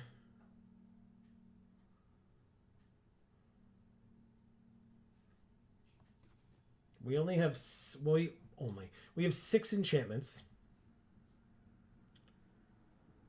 2 in Mogus's Warhound. 3, 4, 5. What's the 6th one? What am I missing? Is it one of these? Oh, compulsory rest. So those aren't bad targets for the Lotus Eye Mystics. And it is a 3/2 prowess. Damn.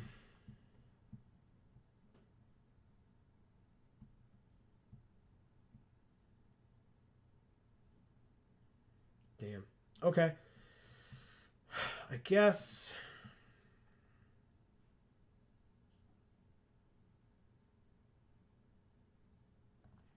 we get rid of the Gear Crafter, keep the Engineer since it's a better version of the Gear Crafter, and then use this blue card as our deck box, and then do the right thing once again and make a Fruitcake Elemental sleeve choice.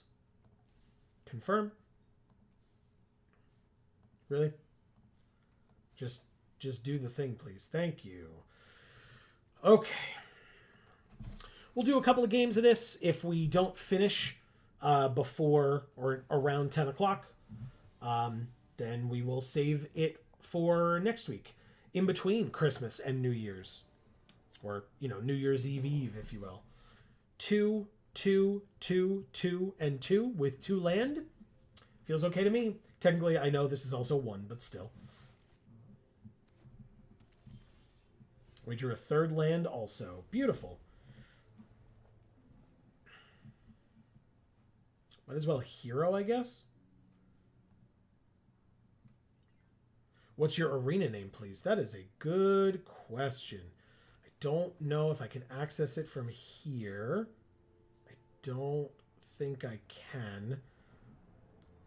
I'll have to wait until after this game, but hopefully I will remember and not just immediately go into the next game. I will try my best. I'm so sorry. All right, so Compulsory Rest only costs 1 mana thanks to the hero at this point. Darksteel Ingot is great. Thank you. Fall of the Hammer. So what we can do is Rimrock Knight, target, give it a counter. It's now a 5/3 until end of turn. They're tapped out, so, well, they have 1 mana open, I guess, but play the Knight, attack for 5. Pass.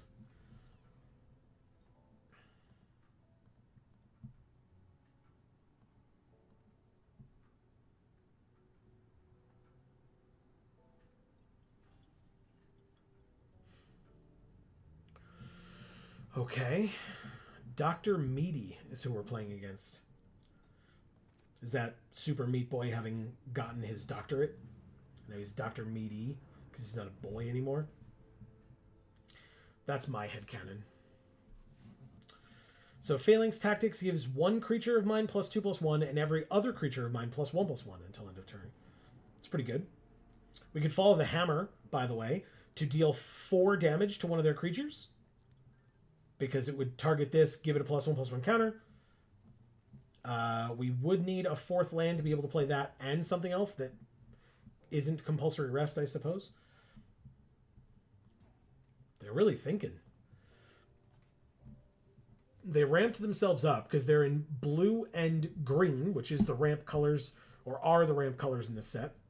But they're also white and black with their Orzhov Guildgate over here. So, plus any color at all with Darksteel Ingot, so they could have some red in there as well if they really need it. Maybe they're playing Progenitus or whatever it is. They passed from not playing anything. Land for the turn. These are both instant speed, so let's go to combat.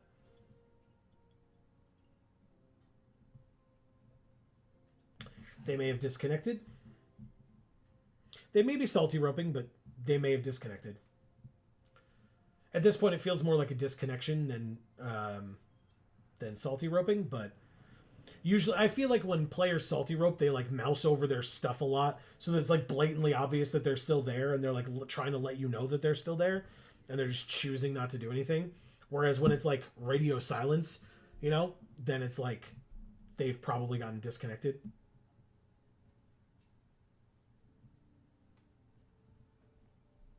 That's how I feel about it, at least.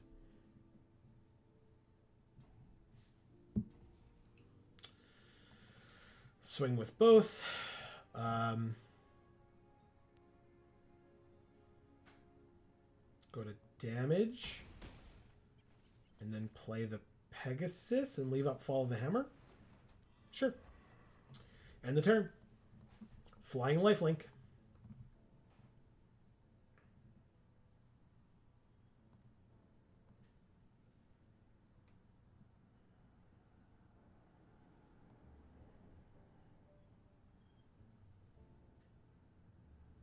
Okay. They are at 9. I think if their rope goes down to 0 this turn, they automatically concede, I think.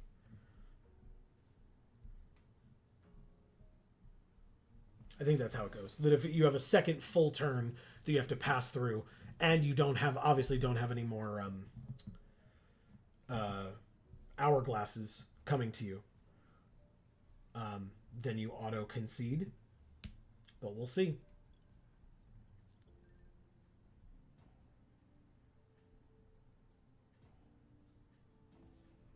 They sure do.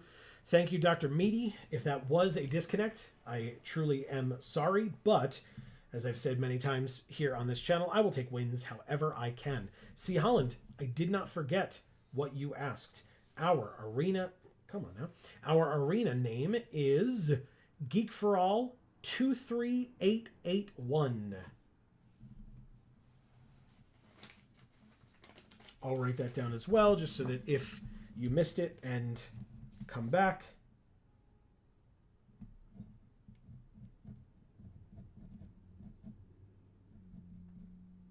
I can still give it to you. Okay. So that is our arena name, Geek for All 23881. Thanks. You're very welcome. We will play you next week, right? That's what you were saying? I just want to make sure I'm not like, cool, thanks, I'm glad I gave it to you, and then just like ignoring you. Yeah, okay, good. Good.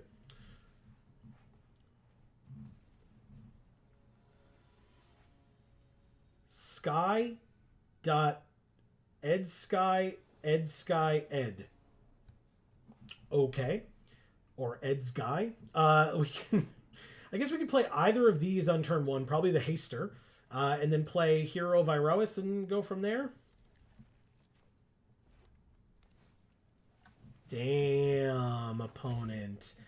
Damn. Okay, well, hopefully they don't have Fall of the Hammer, and so we can Fall of the Hammer as a follow-up and kill their Monastery Swift Spear. They don't have Fall of the Hammer. Perfect. Okay, well, land. Fall of the Hammer. This works the way I want it to, right? Yeah, it does. Perfect. And then swing for 2. Beautiful. Then next turn I can play a land, play the Hero or the Phalanx Tactics, and an Acroan Crusader. Feels pretty good. Now, do they attack or leave it back? They attack. Good for you. You got it. 16. Drew another land, another red specifically.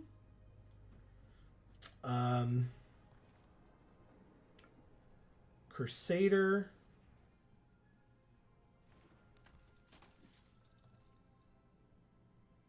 Swing for 1.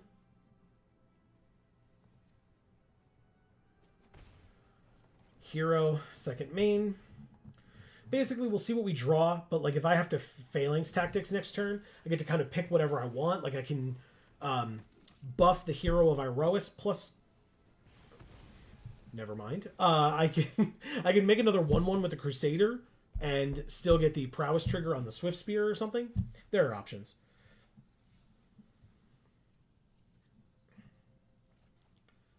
Alright, so Knightly Valor into their graveyard.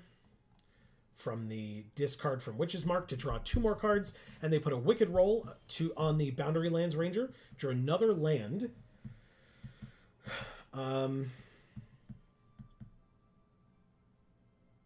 Combat swing. Oh, would you look at that? Perfect. Trigger, make a 1/1. Trigger, make a 3/4. Trade with that guy. I lose 1 life, and then I play the other, a Crowan Crusader. Pass.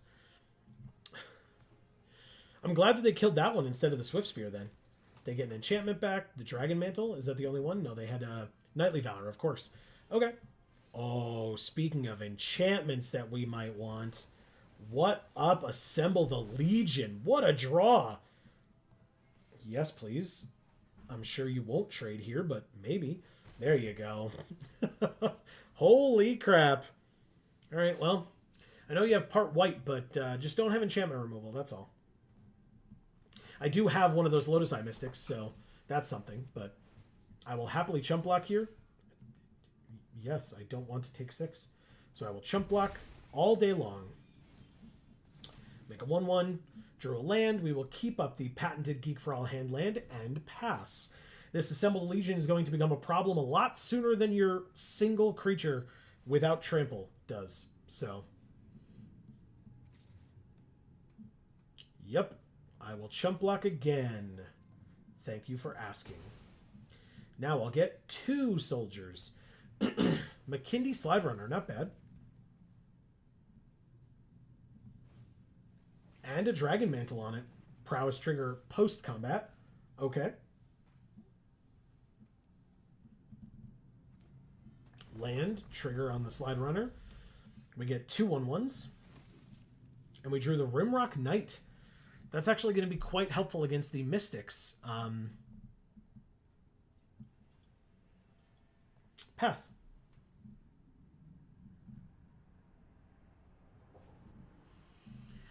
Okay.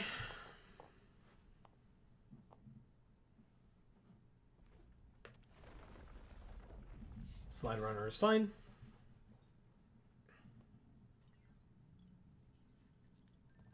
Pass to attackers. Swinging out, huh? Okay. Well, 1, 2, 3, 4. They do have 2 cards in hand, but I'm going to pass to blockers. I'm going to double block here, and I'm going to Monastery Swift Spear block there and see what they do. Oh. Creatures you control get +2/+2. Okay. I still can kill the Slide Runner, actually. I can't kill the Mystics, but I can still kill the Slide Runner, which is really nice, actually. So you can do a couple more trample damage with your Dragon Mantle if you'd like, but the Slide Runner still dies, which is good for me. Yep, that's fine. So I take 6. Is that right? No, I take 9 and go to 6. That's where the 6 came from. 3 1/1s and my own McKindy Slide Runner. I'll play the Slide Runner followed by a Rimrock Knight. And pass, keeping up the patented Geek for All Handland. I think it's only the second time I've gotten to say that today. I think. But basically, Chump Block City, without Trample, I'm not too concerned. That's why I was happy to get rid of the Slide Runner, because Trample is the scariest thing right now with all of their creatures getting +2/+2. So we just take 2 of the soldiers. Whoops. 1 blocks here. 1 blocks here. And we move on with our lives.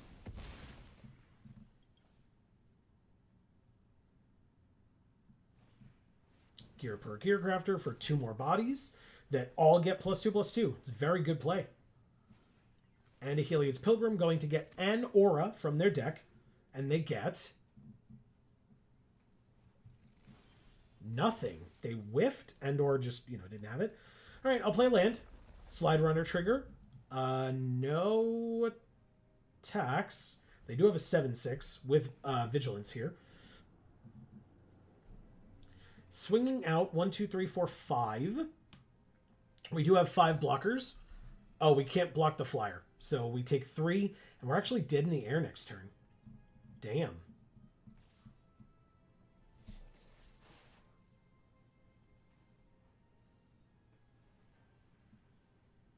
Wow.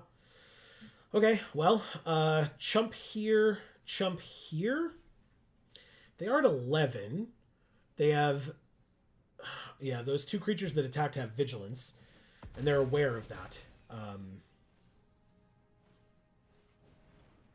2 more blockers and flying creatures.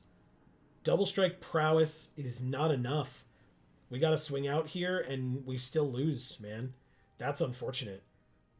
Flyers, this Dictate of Heliod's insane. What a great play for them.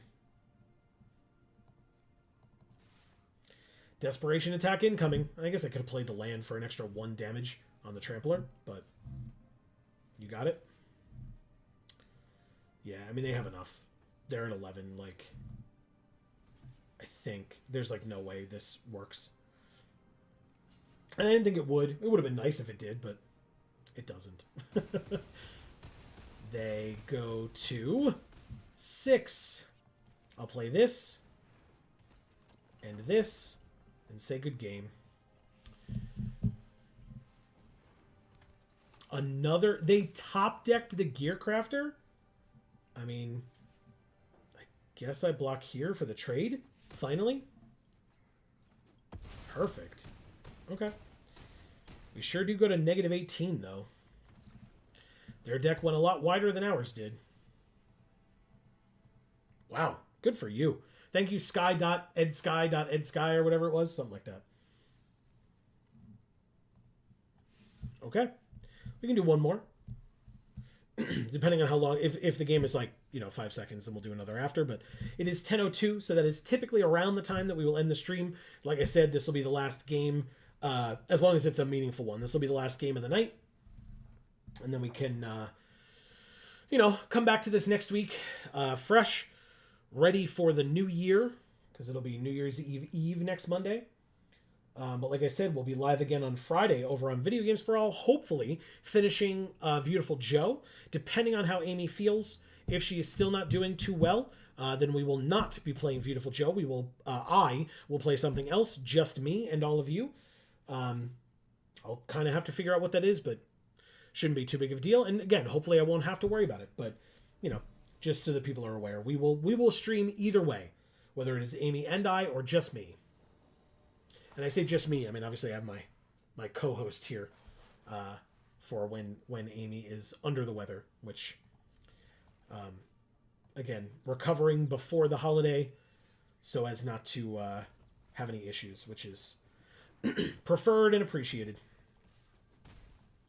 All right, so they played a Guildgate on turn 1. I could have done the same because I drew it. Hopefully I'll draw another untapped land by turn 3. That's an Necron Crusader, so actually never mind. Guildgate, Crusader, pass. Next turn, no attacks. Next turn, Goblin Rabblemaster, and, we can go for it. They have a Hexproof 03 that, with Defender. Phalanx Leader, and Hero of Iroas. Cool. Made it. Joe and Amy time. Wait a minute. Yep. Not quite Joe and Amy time. Something's off here. Yeah. Let's attack with the 1/1 flyer. Joe time? Yeah. Just me today. Amy is recovering before the holiday so that she can hopefully be in tip-top shape for our trip tomorrow. We're heading down to see family for the holiday. So it's just me. I'm going to let you have it. Amy, party animal. I got it. Yeah, definitely. Us of all people, for sure. LOL. +2/+2 and attacks each combat if able. I mean, right now they don't have any way of stopping flying, right? So, sure, why not? Prowess trigger on the 2/3. LOL, how are you tonight? You know, I'm doing okay. We got a 7-win sealed deck already. Now we're working on a draft deck. They both were Boros decks or / are Boros decks. So I've been having fun. This gives counters to the team. This gives counters to himself. So I guess what I'm supposed to do is this here. I'm sure they have something as backup, right? They don't. All right, great. That's helpful. Slide runner can be post combat. Swing with both. See if you think that, nope, they don't block at all. They go to 10. Slide runner. What about you, Greg? How's things? Ooh, they have Brazella sleeves. Amazing.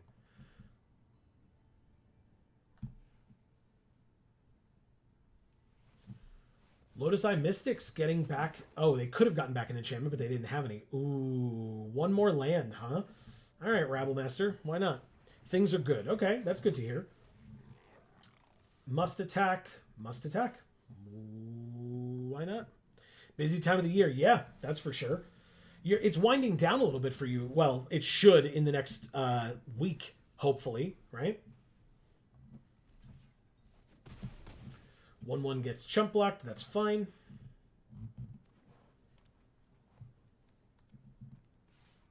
Three 2 attacks.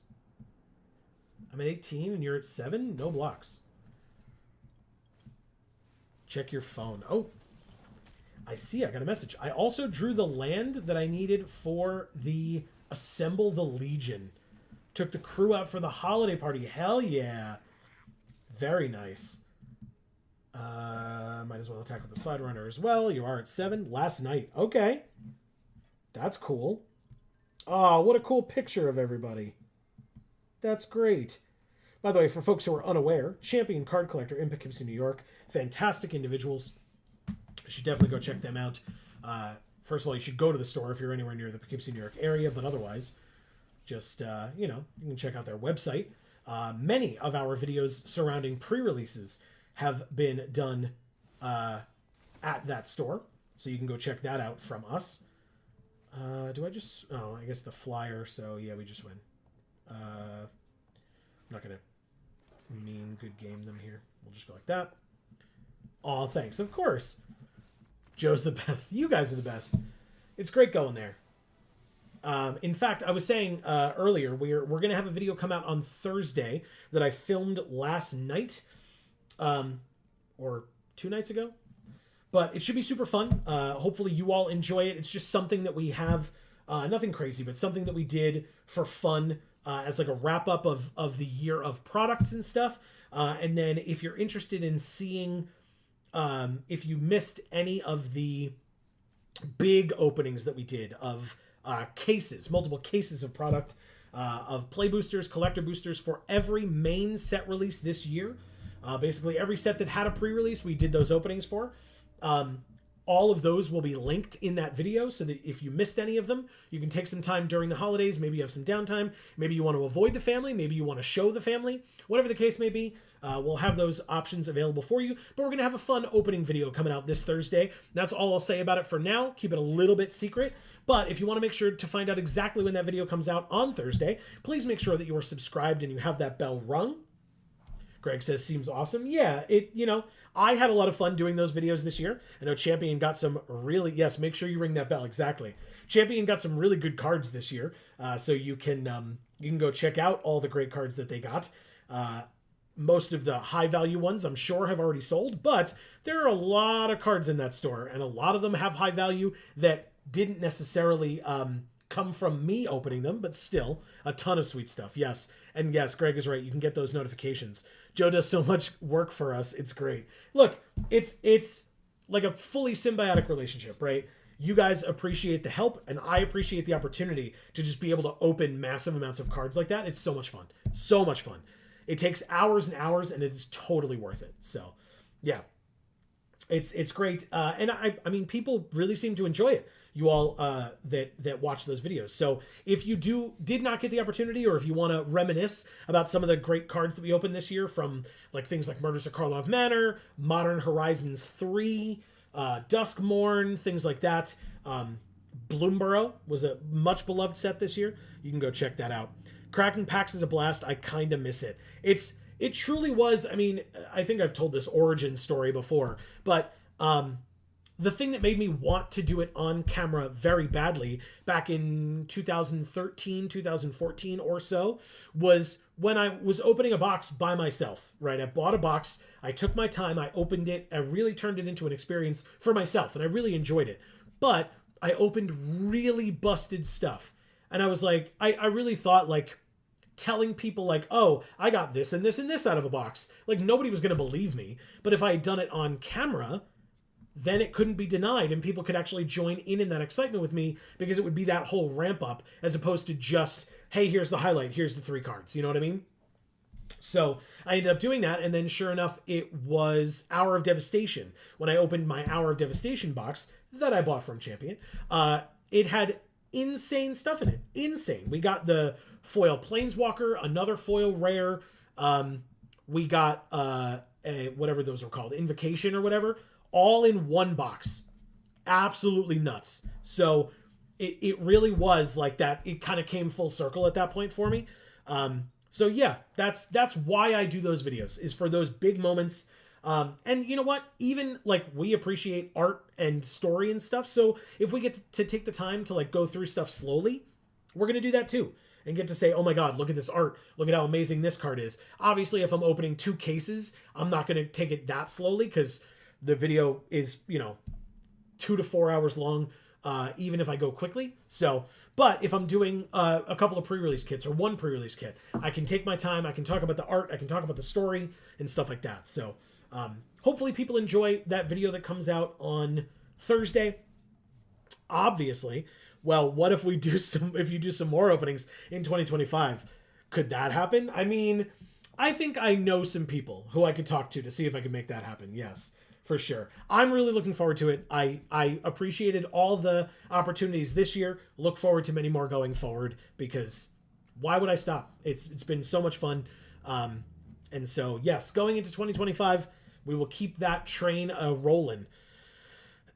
But please, so that folks are aware, please realize we would like to wish you all, any who celebrate, a very Merry Christmas tomorrow/Wednesday. If we don't see you for whatever reason, if you're busy with the holidays, etc., we also want to wish you a very happy New Year. But don't forget, we will be back twice live between now and New Year's. That'll be this Friday over on Video Games for All, link down in the description box below, and next Monday, live right here, both at 8 p.m. Eastern. Here we will be playing some MTG Arena, and on Friday, we will be continuing, hopefully, our playthrough of Beautiful Joe, maybe finishing it. C. Holland says, built the deck and thanks for the stream. Awesome, C. Holland. I look forward to celebrating your birthday with you next week with a game or 2. And you're very welcome. Thank you.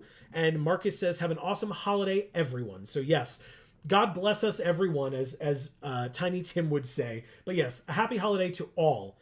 Have a great night, guys. Thank you, Greg. You too. In fact, I'll go through this very quickly. I just spoke to 3 amazing people. Greg, thank you for being here, taking the time after work to stop in and shine your light. Make sure you give Amy a hug for me. You know I will. Marcus, thank you so much for stopping in, having a nice chat. Always great to see you every time. We always appreciate it. C. Holland, looking forward to next week. Should be a ton of fun. Thank you for stopping in. Jayanna, always great to see you as well. Again, coming in, shining your light. We always appreciate it. I will pass along all of your wonderful messages to Amy that everyone sent. I was talking to Jayanna in this moment, but still, everyone. Erica, thank you for being here. Great to see you. I'm really glad to hear that you are getting by, right? That's super important. Going into the holidays, hopefully you'll have some good food, it sounds like, and some self-care that you can take. So we hope to hear good things from you going forward, but of course, literally whatever it is, as always. And then Christian Edwards, thank you so much for stopping in right here at the top. It was great to have you. For a reminder to folks, if you did not hear your name just mentioned, it's only because I did not see you in chat. It is not because I don't appreciate you being here. If you were here with us tonight, but you were not in chat, in the future, if you want a shout out like this, all you have to do is pop into chat and say, hey, of course, you can keep chatting with me. I would love to hear more from you all. But at minimum, you will get that shout out here at the end. Because whether you're not comfortable doing so, you're not able to do so, whatever the case may be, here is our blanket thank you here at the end. Thank you so much for spending any and all time with us that you did tonight. Don't forget our 2 other channels, right? I mentioned Video Games for All, link down in the description box below, but we also have Gluten Free for All. If you do want to see more from Amy, no, she does not look like this all the time. She is she is doing some great stuff over there on Gluten Free for All's YouTube channel. And if you're down in the description already, you might as well go check out Gluten Free for All's Instagram also. We have a Geek for All Instagram too, but Amy's kicking butt over there on Gluten Free for All's Instagram, really spreading her message out there to folks, and finding a lot of other really awesome gluten-free creators in that space. So make sure you go over there, give her a follow. She's like really close to 500. And she deserves it. So go give her that follow. She's doing a great job. And then don't forget to subscribe and ring that bell over on Gluten Free for All, as well as, like I said, Video Games for All, both linked down in the description box below, and here on Geek for All. As Greg reminded you, you'll get those notifications whenever any of our videos come out, including this Thursday's fun kind of year-end wrap-up video here on this channel. We still have 3 videos a week over on Video Games for All. Pokemon Black every Tuesday, including tomorrow. Pokemon or Final Fantasy VIII every Wednesday, including Christmas Day, is Final Fantasy VIII. And right now, Life is Strange Before the Storm every Sunday. We hope that you can check those videos out. Life is Strange Before the Storm really ramping up and amazing. Just amazing. So hopefully you're all enjoying all of those things that we are putting out for you. And we hope to see you next week for more Magic Monday, if you're just here for Magic. Or don't forget, again, live this Friday over on Video Games for All as well.